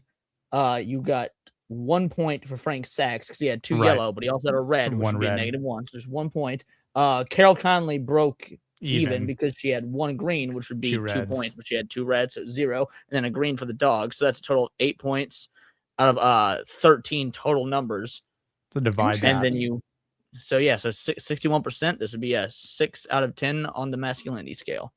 I like that, honestly, because honestly, I had written down a 6.5, so that kind of goes along the lines of where I was actually kind of thinking in general. Because when Goodwin first mentioned this, he's like, "Yo, when's the last time you watched As Good as It Gets?" I'm like, "It's been a while," and he's like, "Think about adding to the list," and I'm like, "Would it fit?" Like, it just off the top of my head, I didn't remember most of it. But I guess he and his wife had watched it recently after he messaged me about that. So we were kind of chatting about it, and I was like, yeah, actually, no, this might work. I mean, if anything, it's good for a study, at least, for like not everything is going to be a 9 or a 9.5 or even like 8s, and even the sevens are good to have just as a comparison, right? Because I think in some cases, when we're looking at the overall scheme of even just where the rankings are, where the bar is, where the average is, it's good to have those movies. Yeah, that's why I was trying to come up with a way to do this more objectively, because I found myself having difficulty on how to rate this, because again, like, this is such a unique movie, and that almost none of the male characters got none of the male characters got any green, unless the dog's male. I don't think we really know. So they were all yellow down the board, minus you got 1 red. And so I was like, this also isn't like that would hypothetically put it in the negatives because you had no male characters in the green, but also it doesn't feel like it should be, like below a 5. So I was like, wait, so what would you run an average? Actually, Gravewalker is actually wrong, because remember the scene right there? He goes, "Hey, listen, it's just a trick, right? Bacon in my pocket." And remember part of Jack Nicholson, he's just like, he's like, "That's true." He went to Melvin when Simon had the bacon, so he actually did not betray his new best friend over the bacon, which was just a food treat. So you do see the dog's loyalty, which surprisingly wasn't towards the food. Well, also, as Leon said, since this film came out, when I think about As Good as It Gets, people have friends to talk to, I never considered this to be a rom-com, but technically it is, because this is not traditional 80s and 90s rom-com. This is very unique, and also, like, it doesn't treat mental illness in this film, because technically speaking, he is mentally ill. It's not a joke. It's an understanding and dissection of mental illness, and his character does get growth versus just being a constant slapstick of, like, the guy's got severe OCD. Could you imagine them trying to like remake this movie right now? Fuck no. As Good as It Gets. Yeah, we've seen As Good as Modern Writing Gets. Yes. Yeah. Yeah. Hard pass on anything that they would try to do of a remake on this. I don't think they would be able to. There would be all the jokes would be probably lame and gay. No pun intended. Not the right kind of gay, like in this version. Yeah. And right. As Leon said, Helen Hunt's character, for whatever her flaws, she would never get written like this in 2026 because she's very flawed, which is why I like her for. They probably make her a strong and capable female, and probably emasculate Melvin to death. Who knows? They might be like, you're the one that gets beat up and have to rely on a woman to take care of you. I don't know. Who knows? But Blue, what would you give this film in Masculinity? And did you have like a particular scene? Damn, it's hard to say. I mean, as much as we joke about the whole like scene with Jack Nicholson saying like woman accountability, I'm actually going with Leon because I was watching it again. Just said at the gym, and I'm like, you know what? It's such a simple line, but when he tells Greg Kinnear, where he's just like, I don't swing that way, but if I did, because it just shows his character growth. Because at the beginning of the film, you think that he hates Simon because he's gay. He doesn't, and like, but that's like the ultimate compliment. I mean, we could say all day, yeah, the scenes with Carol, like, you complete me, or like, you make me a better man. But right there, that's such a bro move, It's like if Leon said, he's like, Chris, I love you. I know, dude. I know you do. I mean, I'm not gay like you, but I love you too. So, yeah, it's such a great character development because it shows that like he does appreciate him for who he is. He's not homophobic. He does appreciate that, like he does show Simon as a character. This is a guy where he was basically torturing his dog. The opening scene, he's throwing his dog down a fucking laundry chute or a garbage chute. Garbage chute, yeah. Well, it also kind of makes you wonder, like, how much of what he said at the beginning is something he's heard from someone else, and he's using it as a deflector. You're right, Cindy. Yeah, and that's why I like Melvin's character because, and like Leon said earlier, I agree. Nicholson became like, this is the fucking Joker. This is Jack Torrance is Shining. To see that, and this is the early mid '90s to go from that those two character developments to this, and like it shows Nicholson was just a badass character. And Sydney said earlier, when Jack was back with the fucking tie and suit, you know what, man? See what you want about Nicholson. Nicholson was fucking swinging dick, man. This dude was handsome. Nicholson could wear a suit, despite the guy being in the 60s. When he walks into a room wearing that fucking suit and tie, that guy owns the room. That's how it is. So that was my favorite scene right there. It's Masculinity, Nick, probably like, I don't know, fucking a 7 out of 10. Not the most masculine film, but like there's a lot of themes. I love a film that can dissect mental illness, but in a very thoughtful, discussional way, and it's not a fucking joke and a parody. Like there are people that do have OCD, ADHD, there's a million different illnesses, but they don't make fun of it. This actually, in some ways, embraces it and shows you how complex people really are and relationships really are. Yeah, good take. Yeah, I mean, Gravewalkers, I'd say it was hard for him to go to his therapist's office where he's jumping over cracks. Oh, yeah. To find her apartment across town was an act of willpower. Yeah. I mean, I'd say he... Oh, you guys see into a small thing. Remember the fucking dog? The fact that the dog was jumping over cracks with him was so fucking cool, man. Like I love that scene. Yeah, I know, it's so cute. Yeah, yeah, and that's why the dog got a green, right? Got yes, it got 2 points. It might be the most masculine film, but there's so much small moments I love in this movie, man. Yeah, and I'd say the fact that he did find and go to her apartment was a masculine thing to do,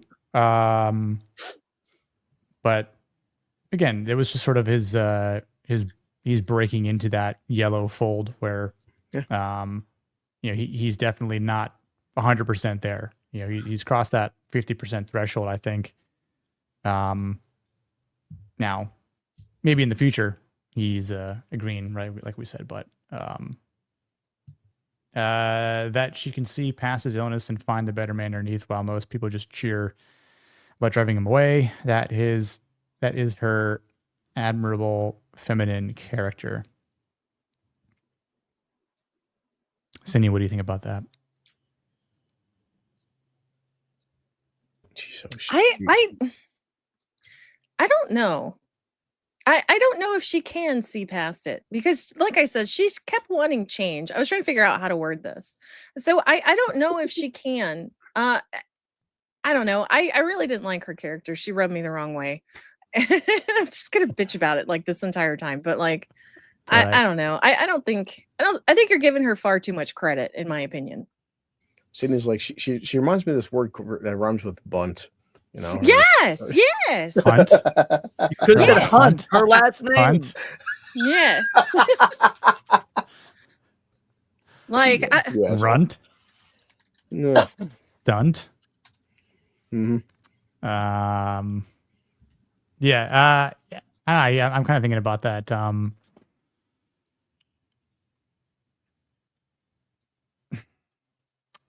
I think she obviously gets wooed by his words.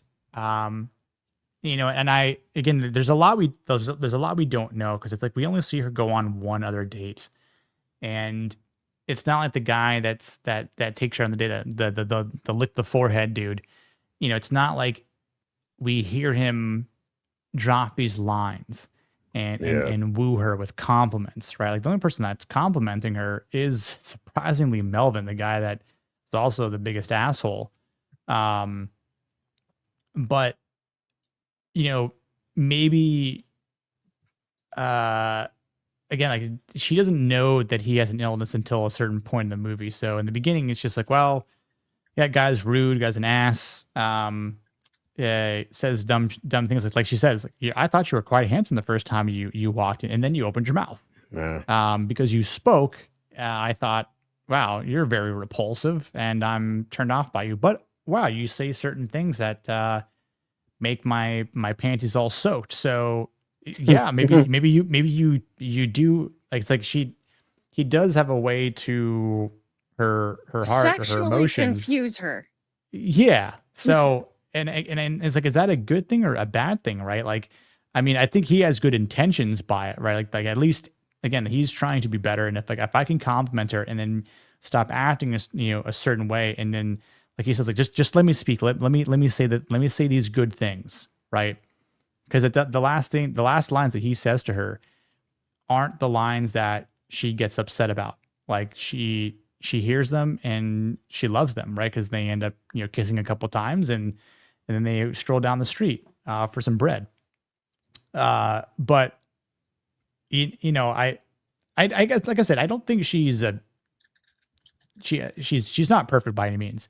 I think she does have some good qualities, but the fact that she's far from perfect definitely makes her a flawed character, and that's okay, because he's definitely a flawed character. So I don't know if I would quite say they're opposites, and so go opposites attract, but maybe in some cases, like, they'd oddly be good for each other. I don't know. It's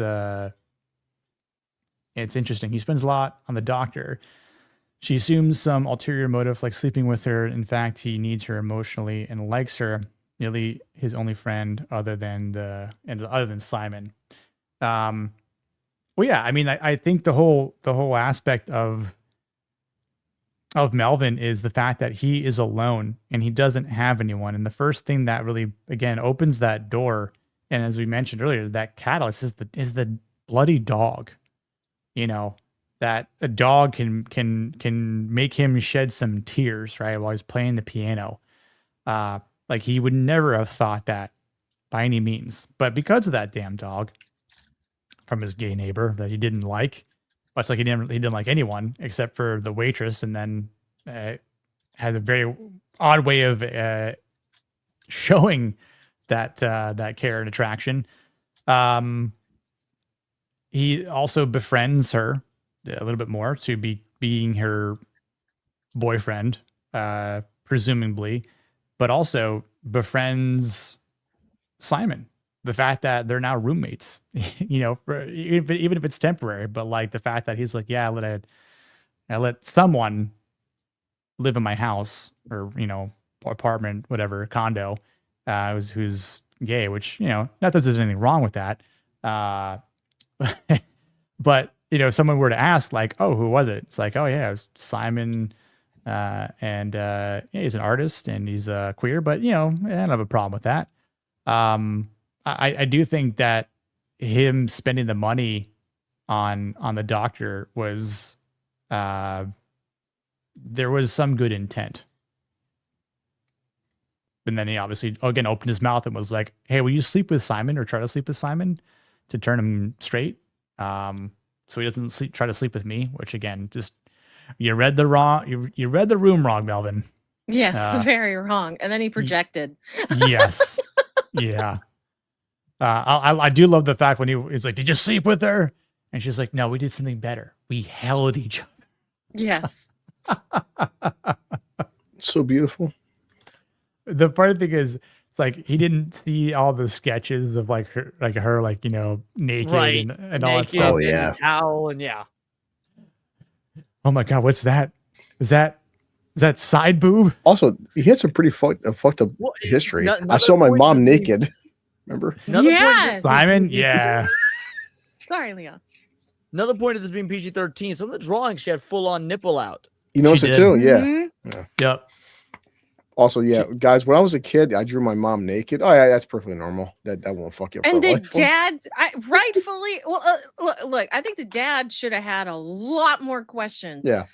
And not just compulsively, I'm going to kick my child out. There was a problem he Yeah. needed to address that he most certainly did not. Yeah. Also, dad gave me a very sweaty fucking pile of dollar bill or money. Like, why was the money sweaty for? And your mom was naked. What's going on here? It was moist from the Riz that his dad left on his mom. You thought you had a bad childhood. You ever draw your mother naked? Yeah, I'm trying to skim through it, but yeah, he does. He just like it's like kind of. She has like her knees bent and she has like her arm like this and like kind of like forward, and then you can kind of see that left nip there. Yep. And it is very brief. Like even when she's like laying across the bed, I mean she's covered, right? I mean there is a good amount of feet here, so Kata might be really into this. I love the line too. Is like you were white cavemen, drew paintings on walls. Like, wait, what? Oh yeah, which I forgot. Yeah, didn't that kind of put a smile on her face too? Oh, of course. She obviously has very low self-esteem. So the only other person that gave her a compliment, which I think was a good compliment, was a gay dude. Yeah. Which does that really count at that point? I mean, I guess it's a good thing to hear, right? It's I mean, the same as a female friend giving you a compliment and it being genuine instead of a backhanded compliment. It's like, oh, I'm glad you can wear those jeans because I could never. It's like it's like when a woman gives you a genuine compliment instead of one of those. Yeah. But lesbians tell me like, Chris, I don't fuck guys, but if I did, it'd be you. I'm like, thanks, but you're still gay. but you're still gay though. God damn it. It's nice to feel flattered. I won't go say shit. Chris, you're so feminine. You fucking would be like fucking a girl. I'm like, thanks. I think you can fix them, Chris. It's all right. You can fix them.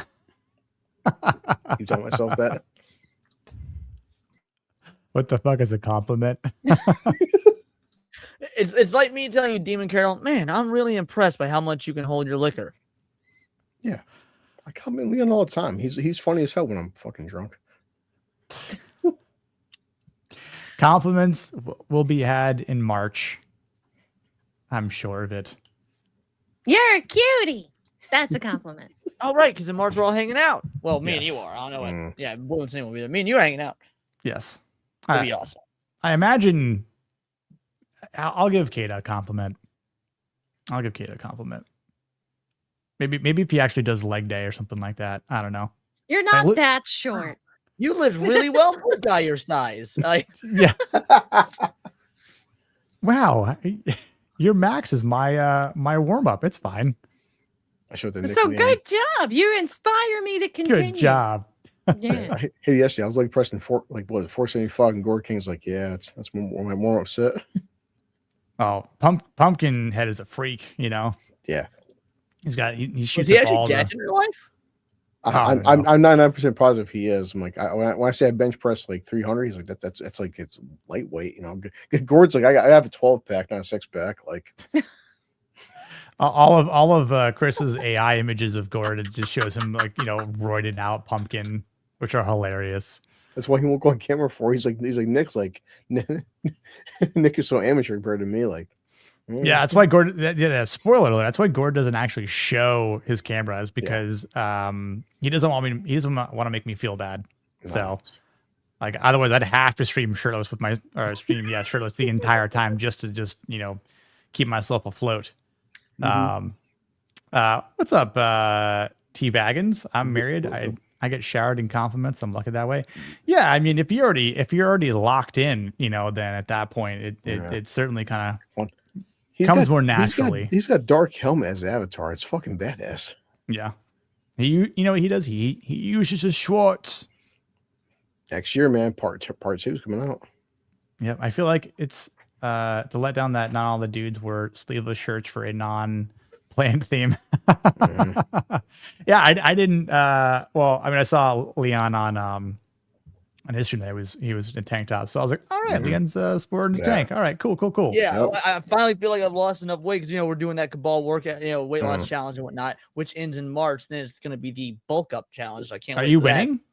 So far, I'm according to everybody, some people haven't shared their numbers, but Badger has stated that so far I'm winning. And yeah, even see, because I played an old clip myself, the horsecock clip, and even Cindy was like, you can actually tell you lost weight. Like, hold on, you could see it in the face.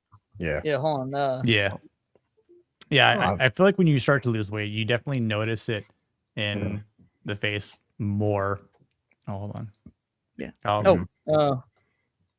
Do it. Yeah, you could see it. Oh yeah, you can definitely see it. Yeah. Yeah. Then. Now, feel like I'm doing good.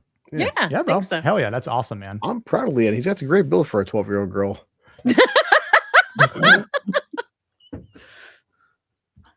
Oh, you should see my legs. I got a whole lot of muscle running away from Epstein Island.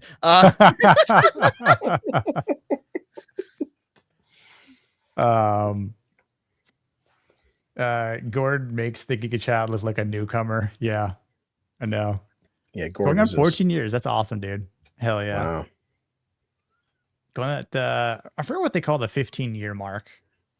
Hell. Like every 5. Well, like every like. Hell. Every 5 years or whatever it is, they call it like something. Like your 20-year mark. There's like some pivotal moment that happens. I forget what it is. None of mine ever made it that far. Yeah, marriage sucks. Neither of mine. I should say neither. Marriage sucks. I'm not married. You see how happy I am.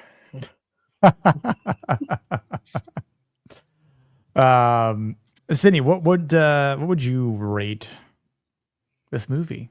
And did you have a particular scene that you liked or thought was masculine, if any?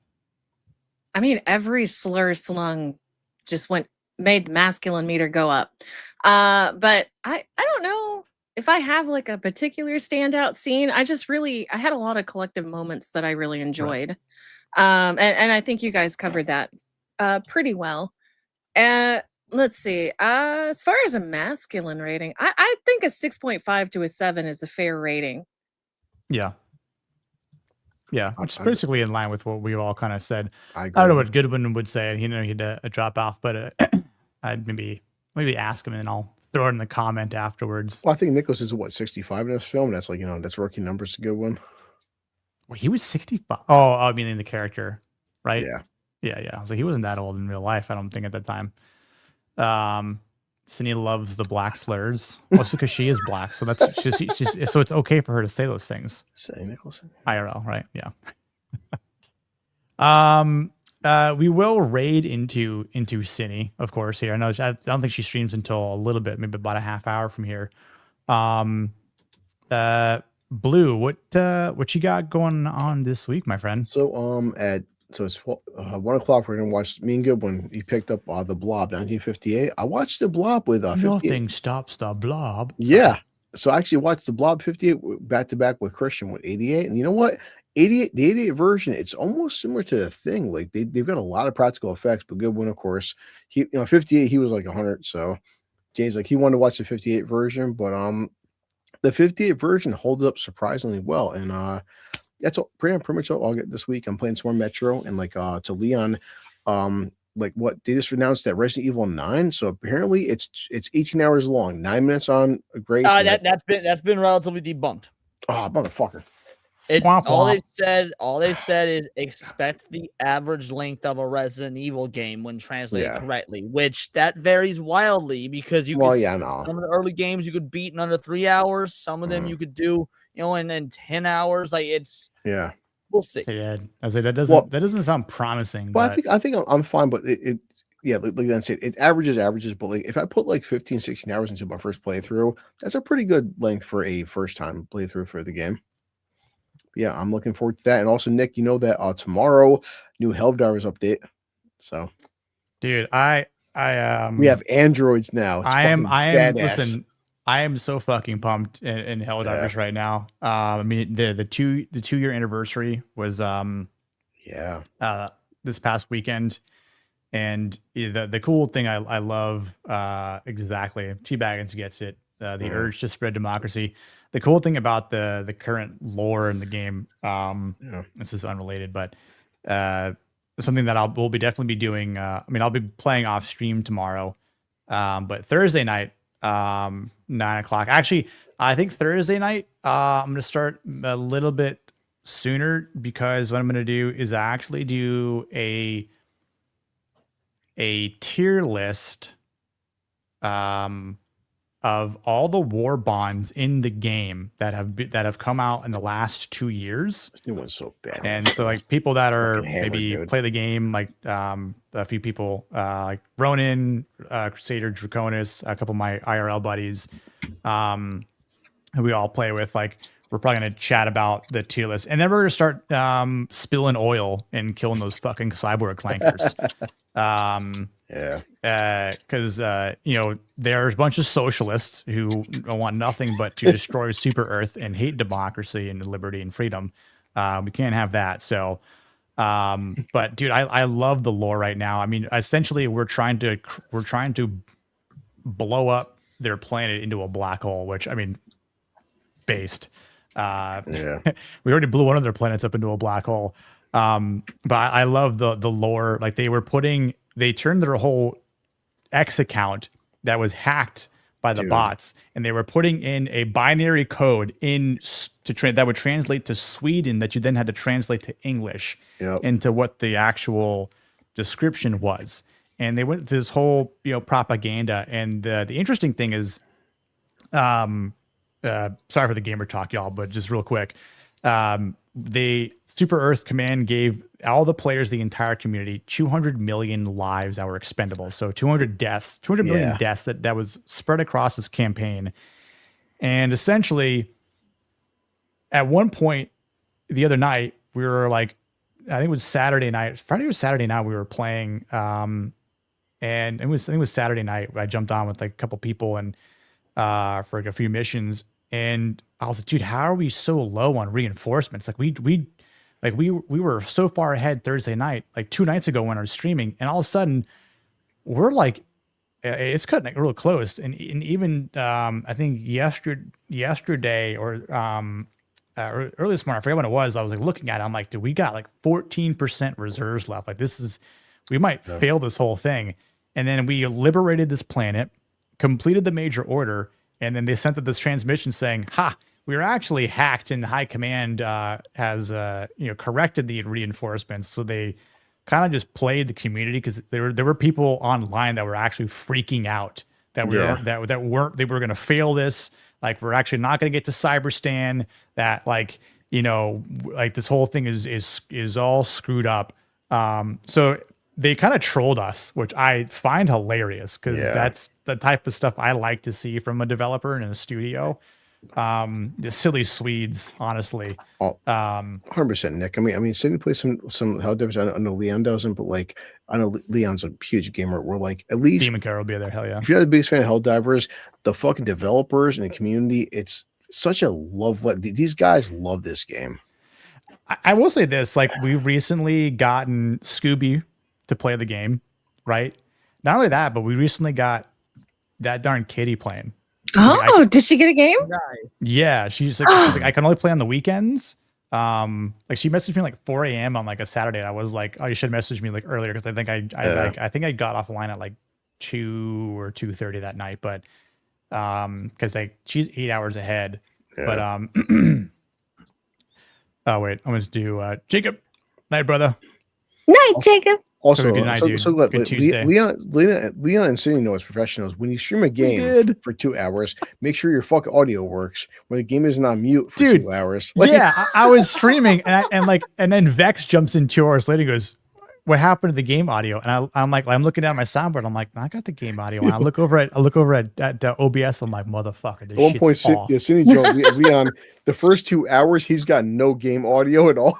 No one said anything. No one said anything, but at least you could hear all the comms clearly, right? So you know, all the comms were fine. The replays, because Cindy jumps in and nobody notices. In fact, Nick is streaming and all you hear is just Nick talking to Cindy and like, God, yeah, people in Discord. I'm just dying laughing. It's like, oh, so funny, dude. Oh, you're on holiday? Goodness. Hell yeah, dude, that's awesome. Oh, hell yeah. Yeah, I mean, so it's great to see the game still thriving. I mean, they recently crossed 20 million copies sold, which is you said, Nick. The smart thing was 2 million. So, but also the game came out for $40, and for $40, it's not a $6 game. But the war bonds and like they love their community, man. Yeah, there's so much love in this game. Yes. Like you could feel the passion for it. They had that fumble with like their community manager in Discord. Remember that? Back at the start, but like they have long since made up for it. I think they had for like 10 seconds. They tried to add some pride flags, and the community shut that shit down within like 10 fucking seconds. Like, no, get that shit at Helldivers, guys. Nah, we're not pulling that. And game's doing good. we hot dropped Scooby in the hardest difficulty. I'm like, this is the best way to learn. It is true. The only we completed the mission. It was fucking hell, but man, it is the only game Nick knows where I've got my ass handed to me. I've got slaughtered, but you have so much fucking fun. It is the ultimate drunken bro. And Cindy knows this. Just sit back, have a fucking drink, and just have fun. It is such a fun, and like right now, like there's so much that'll blow up. Like I mean, like we've got the tank. We got the leveler now, which is just like a mini high yield expendable that you can shoot off. I mean, that might be one of my favorite stratagems to take. I mean, it's chaotic as all hell, but that's what makes the game fun. There's so much that can happen on the screen. But I feel like that's what you signed up for. And I saying the same here. Like I still played when there were a lot of like actual bugs, not like the terminated bugs, but exactly. You can earn the war bonds just by playing the game. So like you don't have to spend a single dollar if you don't want to. I mean, I do occasionally, like if I'm low on super credits, but like there's an easy way to farm that. And dude, that is amazing that we had 250,000 players this weekend. That's fucking awesome to see from a Also tomorrow, Nick. I mean, I'm dropping $5 into the war bond because I support this game, support this community, and and so many times Leon has made endless videos where just like if you make a good product and have a good fan base and love your fans, people will drop $4 or $5 here and there to support your product, man. That's all it is. It's just like and Leon has always said this, like know your fan base, know your community. And Cindy's not the most hardcore gamer. I watch her play Nick's stream. She has fun playing it. It's a great fucking time. That's why we play games for. It is a great multiplayer game that I don't see dying anytime soon. I think it's going to be around for a long time. I mean, it's no Overwatch 2, but yeah, no, it's no longer Overwatch 2. It's just that Overwatch. Is very truly. I DB still lists as Overwatch 2, and that's what matters to me. I don't play Overwatch 2, by the way. We were roasting it on my show earlier. I want to clarify. Yeah. Oh yeah, no. I'm totally fine with roasting Overwatch, especially now that I know you could say that Marvel Rivals copied off of Overwatch, but I'd say that Marvel Overwatch challenged Marvel Rivals challenged Activision and Blizzard to step up because your game got into trash mode. But the ironic thing is that Blizzard comes out and is like, oh, look at these new characters. This one is a cat, which is just like fucking Rocket Raccoon. And oh, this lady here, guess what? She turned into basically what Phoenix is. It's like, tell me, you're not copping off for players without copping off for damn players. Yeah. I think it's told my buddy who used to play Overwatch a lot, and he just plays Rivals now. I was like, dude, I think just Overwatch just needs to die. I don't know. It does. Practically is. Mm-hmm. What did you say it was? It was at 75,000 concurrent players, and now it's down to 25. Right now. When I checked last night, it was at 25,000. Yeah, it's on its death throes. It did get comfortable. No, that's for sure. You know, yeah, not disrespect my people. Yeah, I mean the cat. You know, they also got a shark in the damn game for rivals, right? You got a raccoon, you got a squirrel girl. Now I hate the damn shark in rivals. That's for damn sure. I love Jeff. He's so cute. But he's so annoying to play against. I haven't touched that game in a while though. I the only two games I have time for and I play right now are Helldivers and Arc Raiders. $40 games, y'all. But I've been playing mostly indie games. If I look at my Steam right now, I've been playing. Playing Fragile Reflection last night. I beat Iron Lung the night before that. Played Junji Ito's Maniac Infinite Gal before that.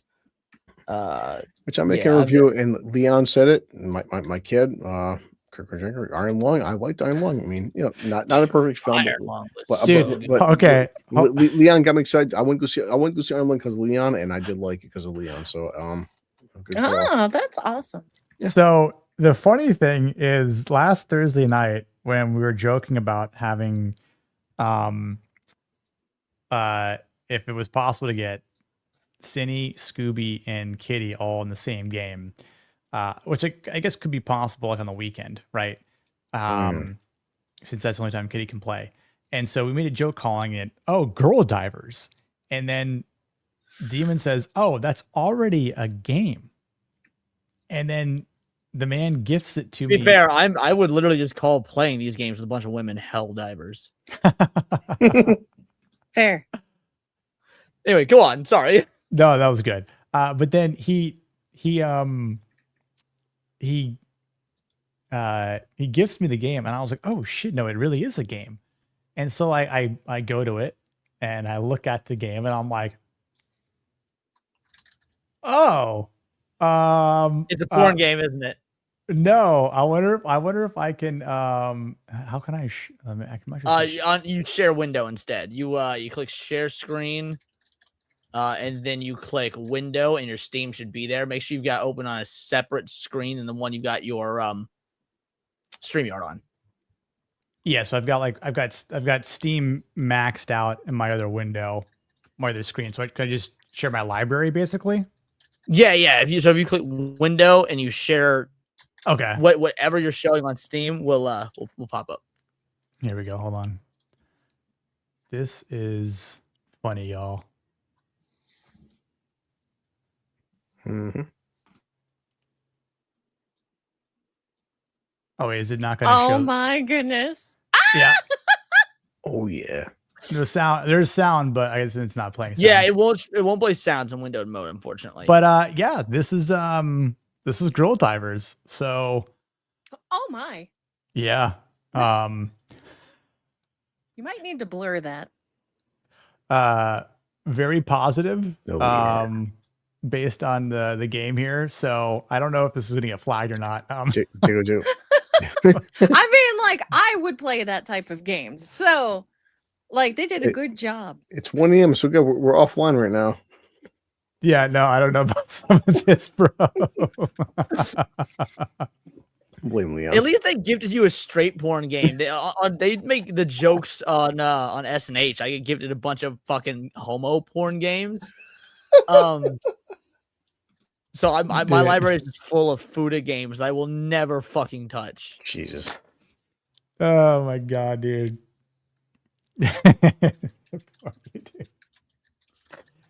Oh my lord. Oh, he does? That is hilarious. Yeah. So they send Sheep City in a bunch of porn games as well, and he's like, "Here's the deal. When I get older, my son is of age. He doesn't have kids yet, but his whole thing is some point he's gonna have a son. He's like, I'm gonna gift my stream library to my son. I want him to ask me when I'm in my 60s, yo, Dad, what's up with all these fucking porn games? Like, Turret Girl. Hold on. I have Turret Girls. I just told Liam the Nicholson. I mean, I have my kid. He was watching all these Dragon Ball Super videos on YouTube. So my kid's playing Expedition 33. So that doesn't look that bad? I don't know if I can just. Yeah, Turtle Girls I think is more or less safe for stream. I could be wrong, but I'm pretty sure it's safe for stream because there's a lot of streamers I know that have that in their library. It says DLC NSFW though, but I don't see any videos for it. I have a game. I haven't played it yet, but it's called How to Train Your Cock, and it's literally about a chicken like lifting weights and shit. The whole idea is to get this chicken like big and buff, but it's called How to Train Your Cock. Yeah. I haven't touched it yet, but like it seems like it'll be fun. Azure Lane. I've never heard of that one. Azure Lane? Azure Lane Crosswave. Uh-huh. No, a lot of people talk highly of Azure Lane. I've never played it, but came out in 2020, mostly positive. I mean, I don't see anything wrong with it. I mean, they've got like mechas stuff. Yeah. Swords, katanas. Huh. Unless it's a different one. It's a mobile. Oh, okay. Gotcha. Oh yeah, I was okay. I was gifted Sex with Hitler. That's the funny thing is when you go down because like you open it up on Steam, right? And it says, friends have also played Ship Girls. Oh god. Vex. I went to gift it to Vex as a joke. Shocker there. And like you cannot gift this game. Your friend already has it in their library. No, I seen Vex likes it. I'm gonna. Oh wait, she might be on the stream tomorrow because unless her he's in Prime ones, right? And it was restored. Well, apparently a tree fell on her internet in Canada in Winterland. So I don't know if her internet's back yet. I thought she was in India. Huh? Anyway. I don't know. We'll see. I'll bring it up to her. If anything, I'm going to message her on Discord. Which, guys, I might have to download TeamSpeak again. Yeah. Oh yeah. I'm going to be talking about that. Wow. Yeah. So bring back Ventrilo. You could do Ventrilo. Some really cool mapping with the voices. You can. Yeah. I remember those. That's what we use for World of Warcraft and EverQuest and Star Wars Galaxies and all that stuff. So, you gotta dip out, Cindy. We'll raid into you if you need to prep. So, okay. Well, thank you. I do appreciate it. I had a great time. Movie was okay. I think the weakest one you've ever recommended, but I have to say that this I blame Goodwin. I'm kidding. You blame Goodwin. Thank God he's gone. Curse you, Goodwin. But yeah, I had a great time. Thank you so much for next week will be a good movie. But yes, thanks, Danny. Which one always is pleasure next to have you. Miracle.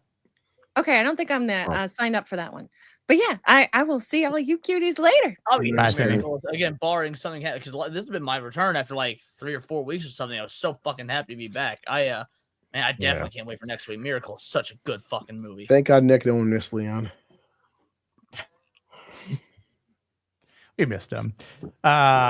Dude, yeah, I'm really hyped about Miracle. Number one, because it is definitely one of the best hockey movies out there. And not even the fact that it's based on a I don't know how accurate is the true story, because like I know tangentially what the true story is, but not being a big hockey guy, I'm just like I could be wrong, but again, the movie is great. So Leon, I haven't seen it in years. You know enough like the whole like Disney based on a true story. Don't read the actual facts. Just watch the film as is. There are some things that are true to form, but like obviously like the fact that they do beat the Russians and like, but the conversations that are had, I think some of them are obviously made up, but I do think that is a great performance by Kurt Russell. Kurt Russell has that status where even a bad film, Kurt Russell saw it here. So. Man, you want to know a football movie, in my opinion, is incredibly underrated that I feel like more people should talk about? Invincible. I fucking love Invincible. Wow, good call. Yeah, Mark Wahlberg. Yeah, Mark Wahlberg. Yeah, right. Yeah, can maybe cover it. Maybe at some point, next year for Super Bowl, or I don't know, maybe football season sort of thing. The Pats lost again. Shocker there. Oh, dude, I was so glad for that. Same, dude. I didn't even watch it. I was like, glad. Pat's playing. I don't give a fuck. Yeah. I just was just we had people over at my place, and we were like cooking food I and know having drinks. I know Leon loves Bad Bunny. Come on. No. My grandma was watching it. I couldn't give a fuck less. I was in here crafting the new event for tinfoil haters tomorrow. The whole crowd, like, all 2 people and 20,000 people sharing for Bad Bunny. Yeah, I mean, the audience is like, "Fuck, what's going on?" Yeah, but apparently had a lot of views. Who knows how true that is? But yeah, I agree. Discord needs to stop being gay. Yeah. I do like Discord because Leon has a great Discord. Yeah, I mean, my Discord's awesome. Become a member. It actually is. I hate to say it, but not to get obviously not going to get it too into it right now. But I mean, I've been using Discord for a long time, and I've always liked its capabilities. But yeah, this is just a step too far. What, the ID thing? Yeah. I'm trying to figure out what to do because I've got an awesome Discord community. There's like a couple hundred of us in there. We're talking, we do shit and whatnot. We do movie nights together. But by the same token, it's like, yeah, I know. That's what I'm saying. Like, I mean, I'm trying to build my Discord community up. I only got like 50 members, but it's like it is a cool place. Like we have a lot of good conversations about like the masculinity, anti-masculinity, like general topics, right? Like gaming stuff, and so like it is and I mean, not to say like we need to use like a lot like lobbies there to do our like when we're playing games or whatever, but it's like, man, like exactly. It's a great community builder, and I think it's gonna like they even say, oh, it's gonna. I'm sure there's gonna be people that are gonna leave. I think they're underestimating how many people are actually gonna leave Discord and try a different alternative. But like I feel, for people that buy into it and to providing some sort of photo ID, like. I don't know if there's something that would compensate for doing that. Like, you get free Nitro for a year. They're going to do 2 things. You can either show a picture of yourself and they'll use automated AI age verification. So here's what I'm thinking of doing. So back when they introduced this shit for like social media and stuff in Australia and in the UK, people were just taking renders of like Norman Reedus in Death Stranding to trick the AI, and it was working. So instead of providing a photo ID, I'm just gonna try and use like a very realistic video game render of a clearly of age character and squeak through that way. Of yourself or a different character, you mean? I'll probably just use like Joel from The Last of Us, or just something that would be realistic enough for the AI to think of it as a real person. It's me. There we go. Or I could just do, I mean, honestly, I could just go into ChatGPT and like give ChatGPT a picture of myself, just create a hyper realistic version of this, 3D version of this image, and maybe use that. Like, God, interesting. Yeah, I thought about that too. Like, if I could just do something that isn't this in the flesh, but is like some sort of hyper realistic rendition of me. So it's like, oh well, you don't really get me. And then you like, I don't know what other information like your name. I'm assuming they have to do that. Like they'll never get my real name though. I thought your last name was 556X45. Right? Isaac 556X45. Yeah, Elon Musk named him. Right, yeah. I thought you're, one of Elon Musk's kids. That's why you're like Gen Z. Mm-hmm. They claim like Discord claims that after you're accepted, the data will get wiped. I don't doubt that. Oh my god, that's amazing. Dude, what if everybody just like you get a trend so everybody does this, dude? Who's shocking their dog? Shock. This is going to dox a lot of VTubers. I mean, like, wouldn't they have to hack Discord first. That's what Discord is claiming, that after you're accepted, the data will get deleted. I don't believe that for a fucking second, though. Actually, just come think about that. If they say that, right, I guarantee you, there's gonna be someone or some group out there that's like, well, let's see if they actually did that. That's true, and then they hack it. Yeah. Which honestly, go for it. Yeah, but at that point, I don't know. I mean, I'm not familiar with the huge VTuber world, but like, if there's like some very well-known VTubers out there, and if their real identities aren't known, and then all of a sudden, boom, it's like this one's so and so, this, and then these people are so and so, right? Like, that'd be fucked up, of course. And then I don't know. That's a lawsuit.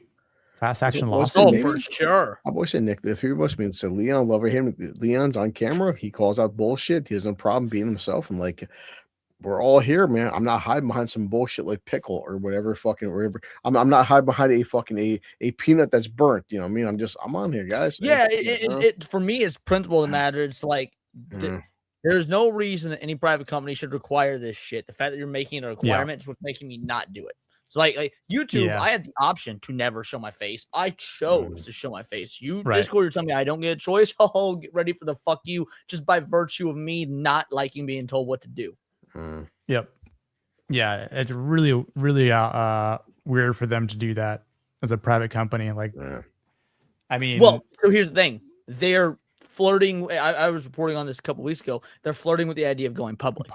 Ooh. Yeah, they're gathering the last report, which is like 2 or 3 weeks ago, was they're gathering, doing the reports and running the numbers to validate going public. That would be interesting. The recent Discord hack was via talking to the third world country and asking the employee to send each ID for $500, where you get paid for $5. So yeah, they are attacking a lot different vectors to get this data. And listen, because I think I saw Kata post something on X earlier, because I hadn't yet caught up. But it was like, there's Discord, or he just said like Discord could fuck off, whatever. And I was like, what's the Discord drama? And someone replied back to me saying they want to show their face and blah, blah, blah. And I mean, no company is, or I'd say every company is susceptible to a data breach. I mean, all these, large companies out there have been breached, right? Like, I mean, shit, Sony gets breached every 3 years. Like, I broke down the average. I think they had like 4 breaches in like 16 years or something like that. It was something insane. Yeah. And, based on what I work in cybersecurity for my day job, right? So I deal with a lot of companies that monitor other companies with third parties and vendors and suppliers. And, I see companies that have, fourth party data breaches and whatnot. So like, it doesn't matter what kind of company you are. You could be big, you can be different industries. Like, everyone is susceptible to some sort of data breach. And again, depending on how much information is contained within those companies, it will vary, based on like, company information, client information, right? That's why like hospitals are very susceptible and are target for like ransomware, because all they have to do and say is, we've got all your client data in here that we can sell, and everything that's wrong with them, pay us X amount otherwise. Right. We got their insurance provider information. I mean, there's a lot of nasty shit that can happen there.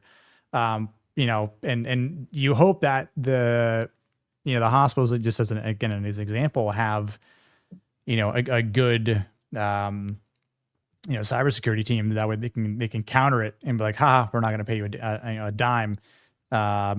But there again, not everyone has that sort of, has that sort of team, or, has that sort of security or defense. But Later, Kojo. I was gonna say Miracle. Miracle is the movie we're playing or doing next year. Or next year. Wow. Next week. Holy shit. Next year. Next year. I do support servers having the option to require ID to join, though. The company requiring it from the top down is not good.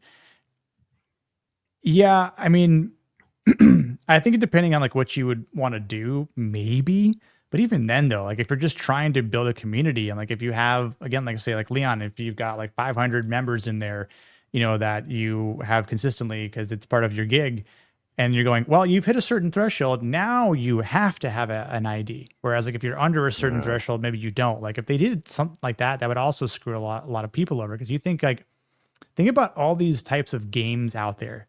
Like, you know, for example, if I go to like if I open up Discord and I look up maybe like Helldivers and I like how many, the official Helldivers Discord, like how many, you know, thousands and thousands of people are in this Discord. Means that everyone has to now show their ID in order to use it, right? Like it kind of sucks. It says face scan will be sufficient. What if you like grew out a beard, right? And then you just shaved it just for the face scan and shaved it? Yes. I wonder if I could try that. That'd be funny as hell. Still, yeah, it, like, so you technically don't have to do any of this, but you'll be locked out of NSFW tabs, which I don't have any of in my Discord, Same. or voice chat. Now, voice chat's a big deal for me because voice chat's how we do our watch parties. Yeah, it's how we like when we like, oh, let's jump on for some Helldivers. Yeah. Like we need to communicate. Now, granted, we could do it through the game, but that's just not as good. So, right. Leon's watch parties are fucking great. Thank you. Yes, they're a blast. Make sure we hit tier 2 on Fridays if you guys like doing watch parties. I definitely wasn't the following Thursday. Wasn't We joking. did His last Highlander one. 2 last week. Nice. That was a movie. I joined Nick. I got some Wendy's at fucking 3 o'clock in the morning talking to Leon. Hell yeah, dude. I want to find a way to prohibit minors from accessing social media in a way that doesn't give everyone's info to big corps and give it. Right. Like I understand what they're trying to do here, but this ain't it. This ain't it. Like, they don't want to ban the youth. They want to double down on them. It sounds like. I think that, but also it's like it feels like a ploy. I don't know. There's some sort of like, government tie here or anything of the sorts. Again, like with it is interesting that they go public because it definitely makes it all interesting because it's like, oh well, what if the CIA wants to use this information, right? No, never. Or the NSA, right? Like, we're certainly not listening on your phones, but mention something while your phone's next to you, and then open up your web browser, and then see what pops up when on an ad, right? But and look, I'm all for getting the next generation of the youth protected from obviously things that they're too young to see and understand. But gatekeeping the rest of us, again, like it's like you've been using Discord for like a decade now.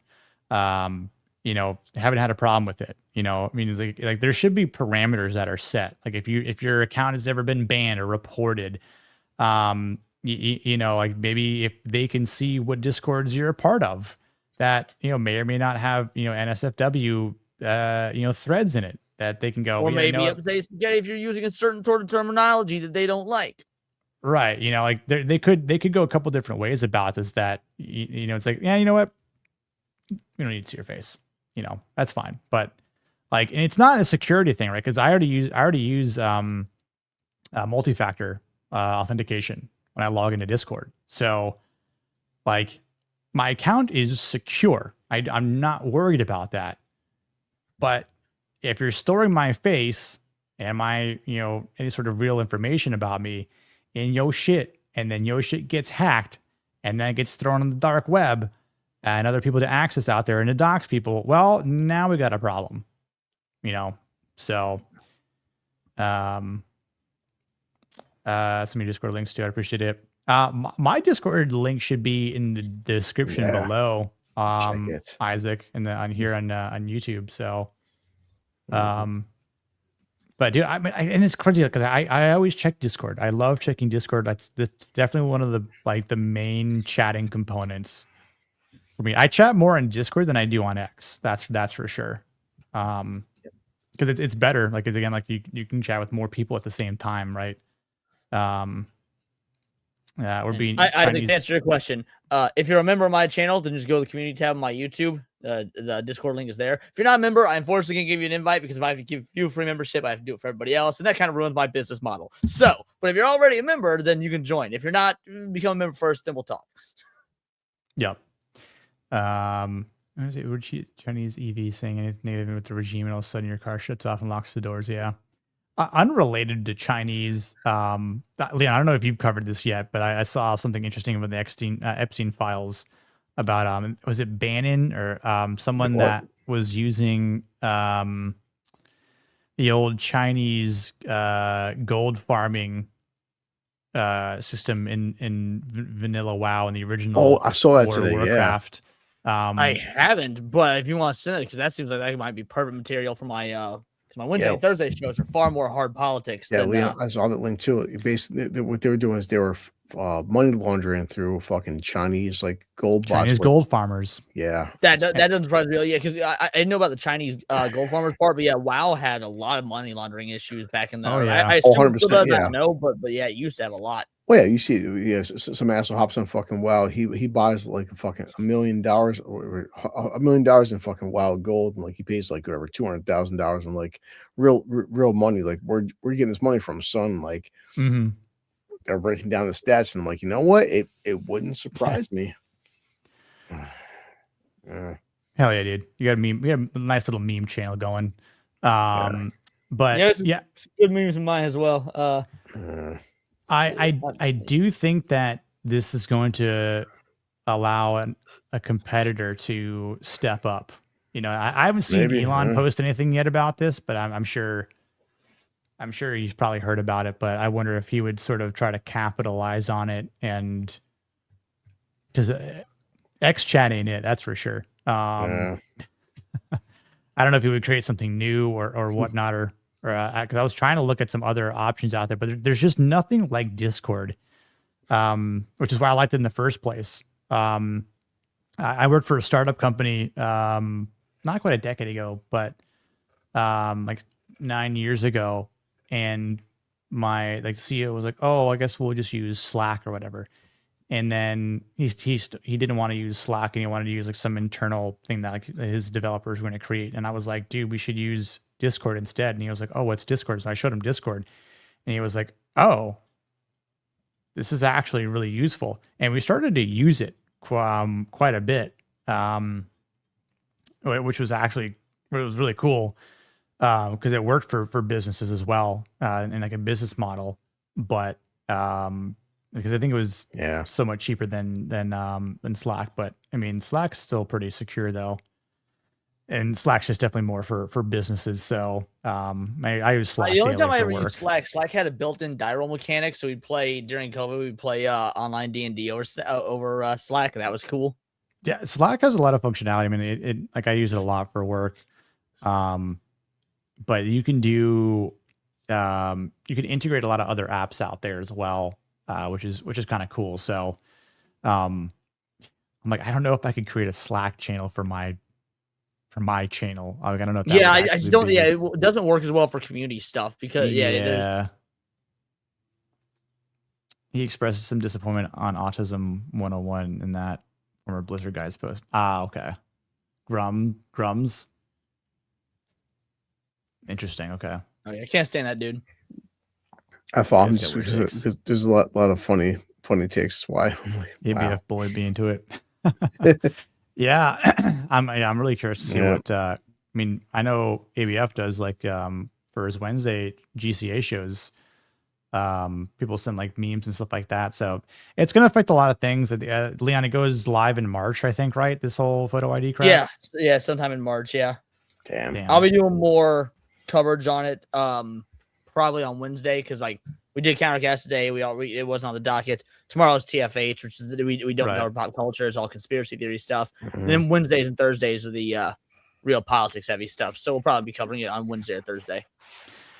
Man, I hate Teams too. I don't even use Teams for use Teams for video conferences, but I hate Teams.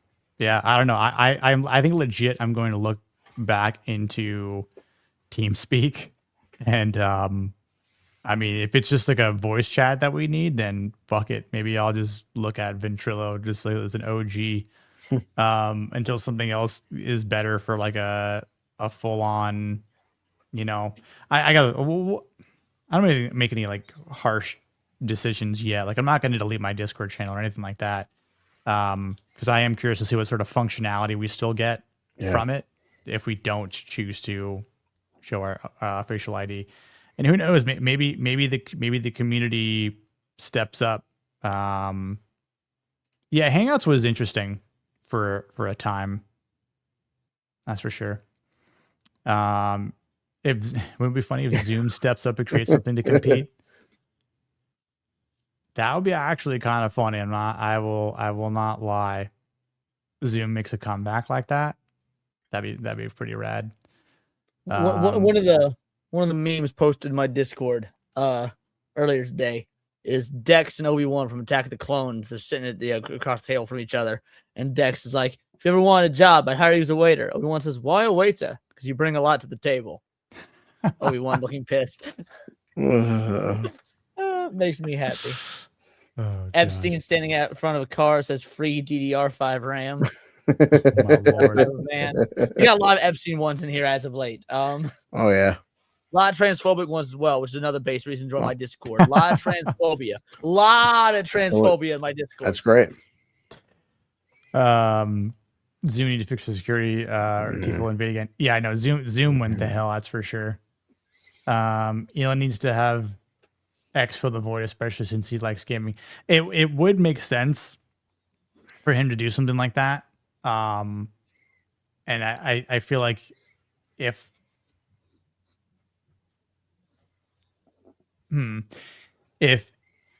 Discord does go to shit and next month and he realizes it, I'm pretty sure he'd be the type of person that would try to capitalize on it. You know, like a business venture, like, oh, join Xcord, you know, whatever the hell he's going to call it. And then you have Discord would be like DISXORD. Yeah. Discord. Discord, yeah. Discord. Fuck it. And then at that point, you'd have like again a similar layout, except the color scheme would be different, of course. And then I think you'd have like the options to create threads, voice channels, right? Because you can already stream, right? I haven't even looked at all the architecture that X can really do, but I could see it happening. I feel like that would be a bold move. And again, it's sort of like kind of goes closer to his goal for trying to get gaming more prevalent on X, like he's tried with Diablo. Yeah, I mean, I do all my StreamYard streams to X as well, but it's mostly just for people to see that on live and hopefully move over to YouTube and watch. I've listened to people on X before. Like I'll watch other people's streams on X before. I don't know if I've had an issue with audio. Like I forgot who I was watching. I think I was watching ABF one time, and I commented. I just typed in the chat on X because no one ever does, right? It was just it would have popped up. Then I joined YouTube. I was like, all right, I'm done with that. That's a slight troll, but the background audio canceling is a part of the draw to Discord chat. Yeah. There's a lot of great functionality with they've improved on in their voice over IP. And I think too, just I enjoy a lot of their hotkeys, but again, that's just simple programming, I think. So I think that could be done with anything. But yeah, Discord has a lot of great functionality overall. It does. I love Discord's UI, but man, this is a It's a big low Awful, blow. awful. Yeah. So I guess we'll see how it turns out. But that being said, we'll wrap it up here. I know a little side B tangent of stuff to talk about, which is always fine. But we're gonna raid into Sydney. I know some of the people have already left. Appreciate everyone hanging out though. You guys are awesome. I'll probably see some of you guys maybe tomorrow. We're discussing Primal still. Holy shit, that show needs to get better. But it's gonna be a short season, so I'm not sure what we're gonna be covering next as far as TV shows go. But Thursday is a big day, of course. Again, we're gonna be streaming Helldivers, doing a Warbond tier list as well.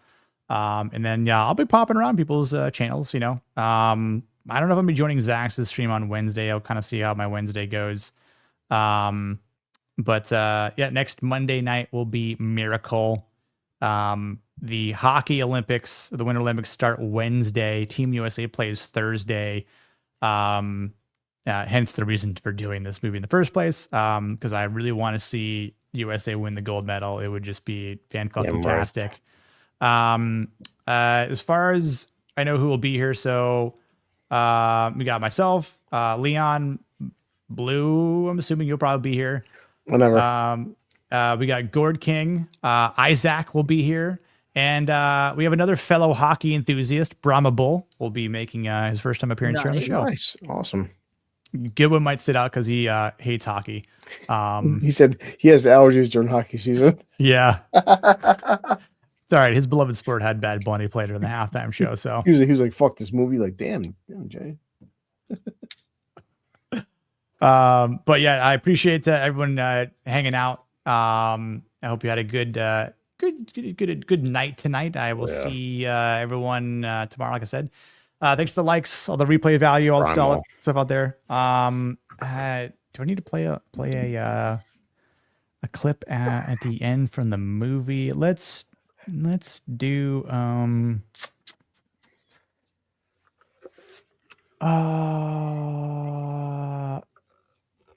Love me the way you love your remote control, as long as I switch every time you press one of my buttons. Great. That's terrific.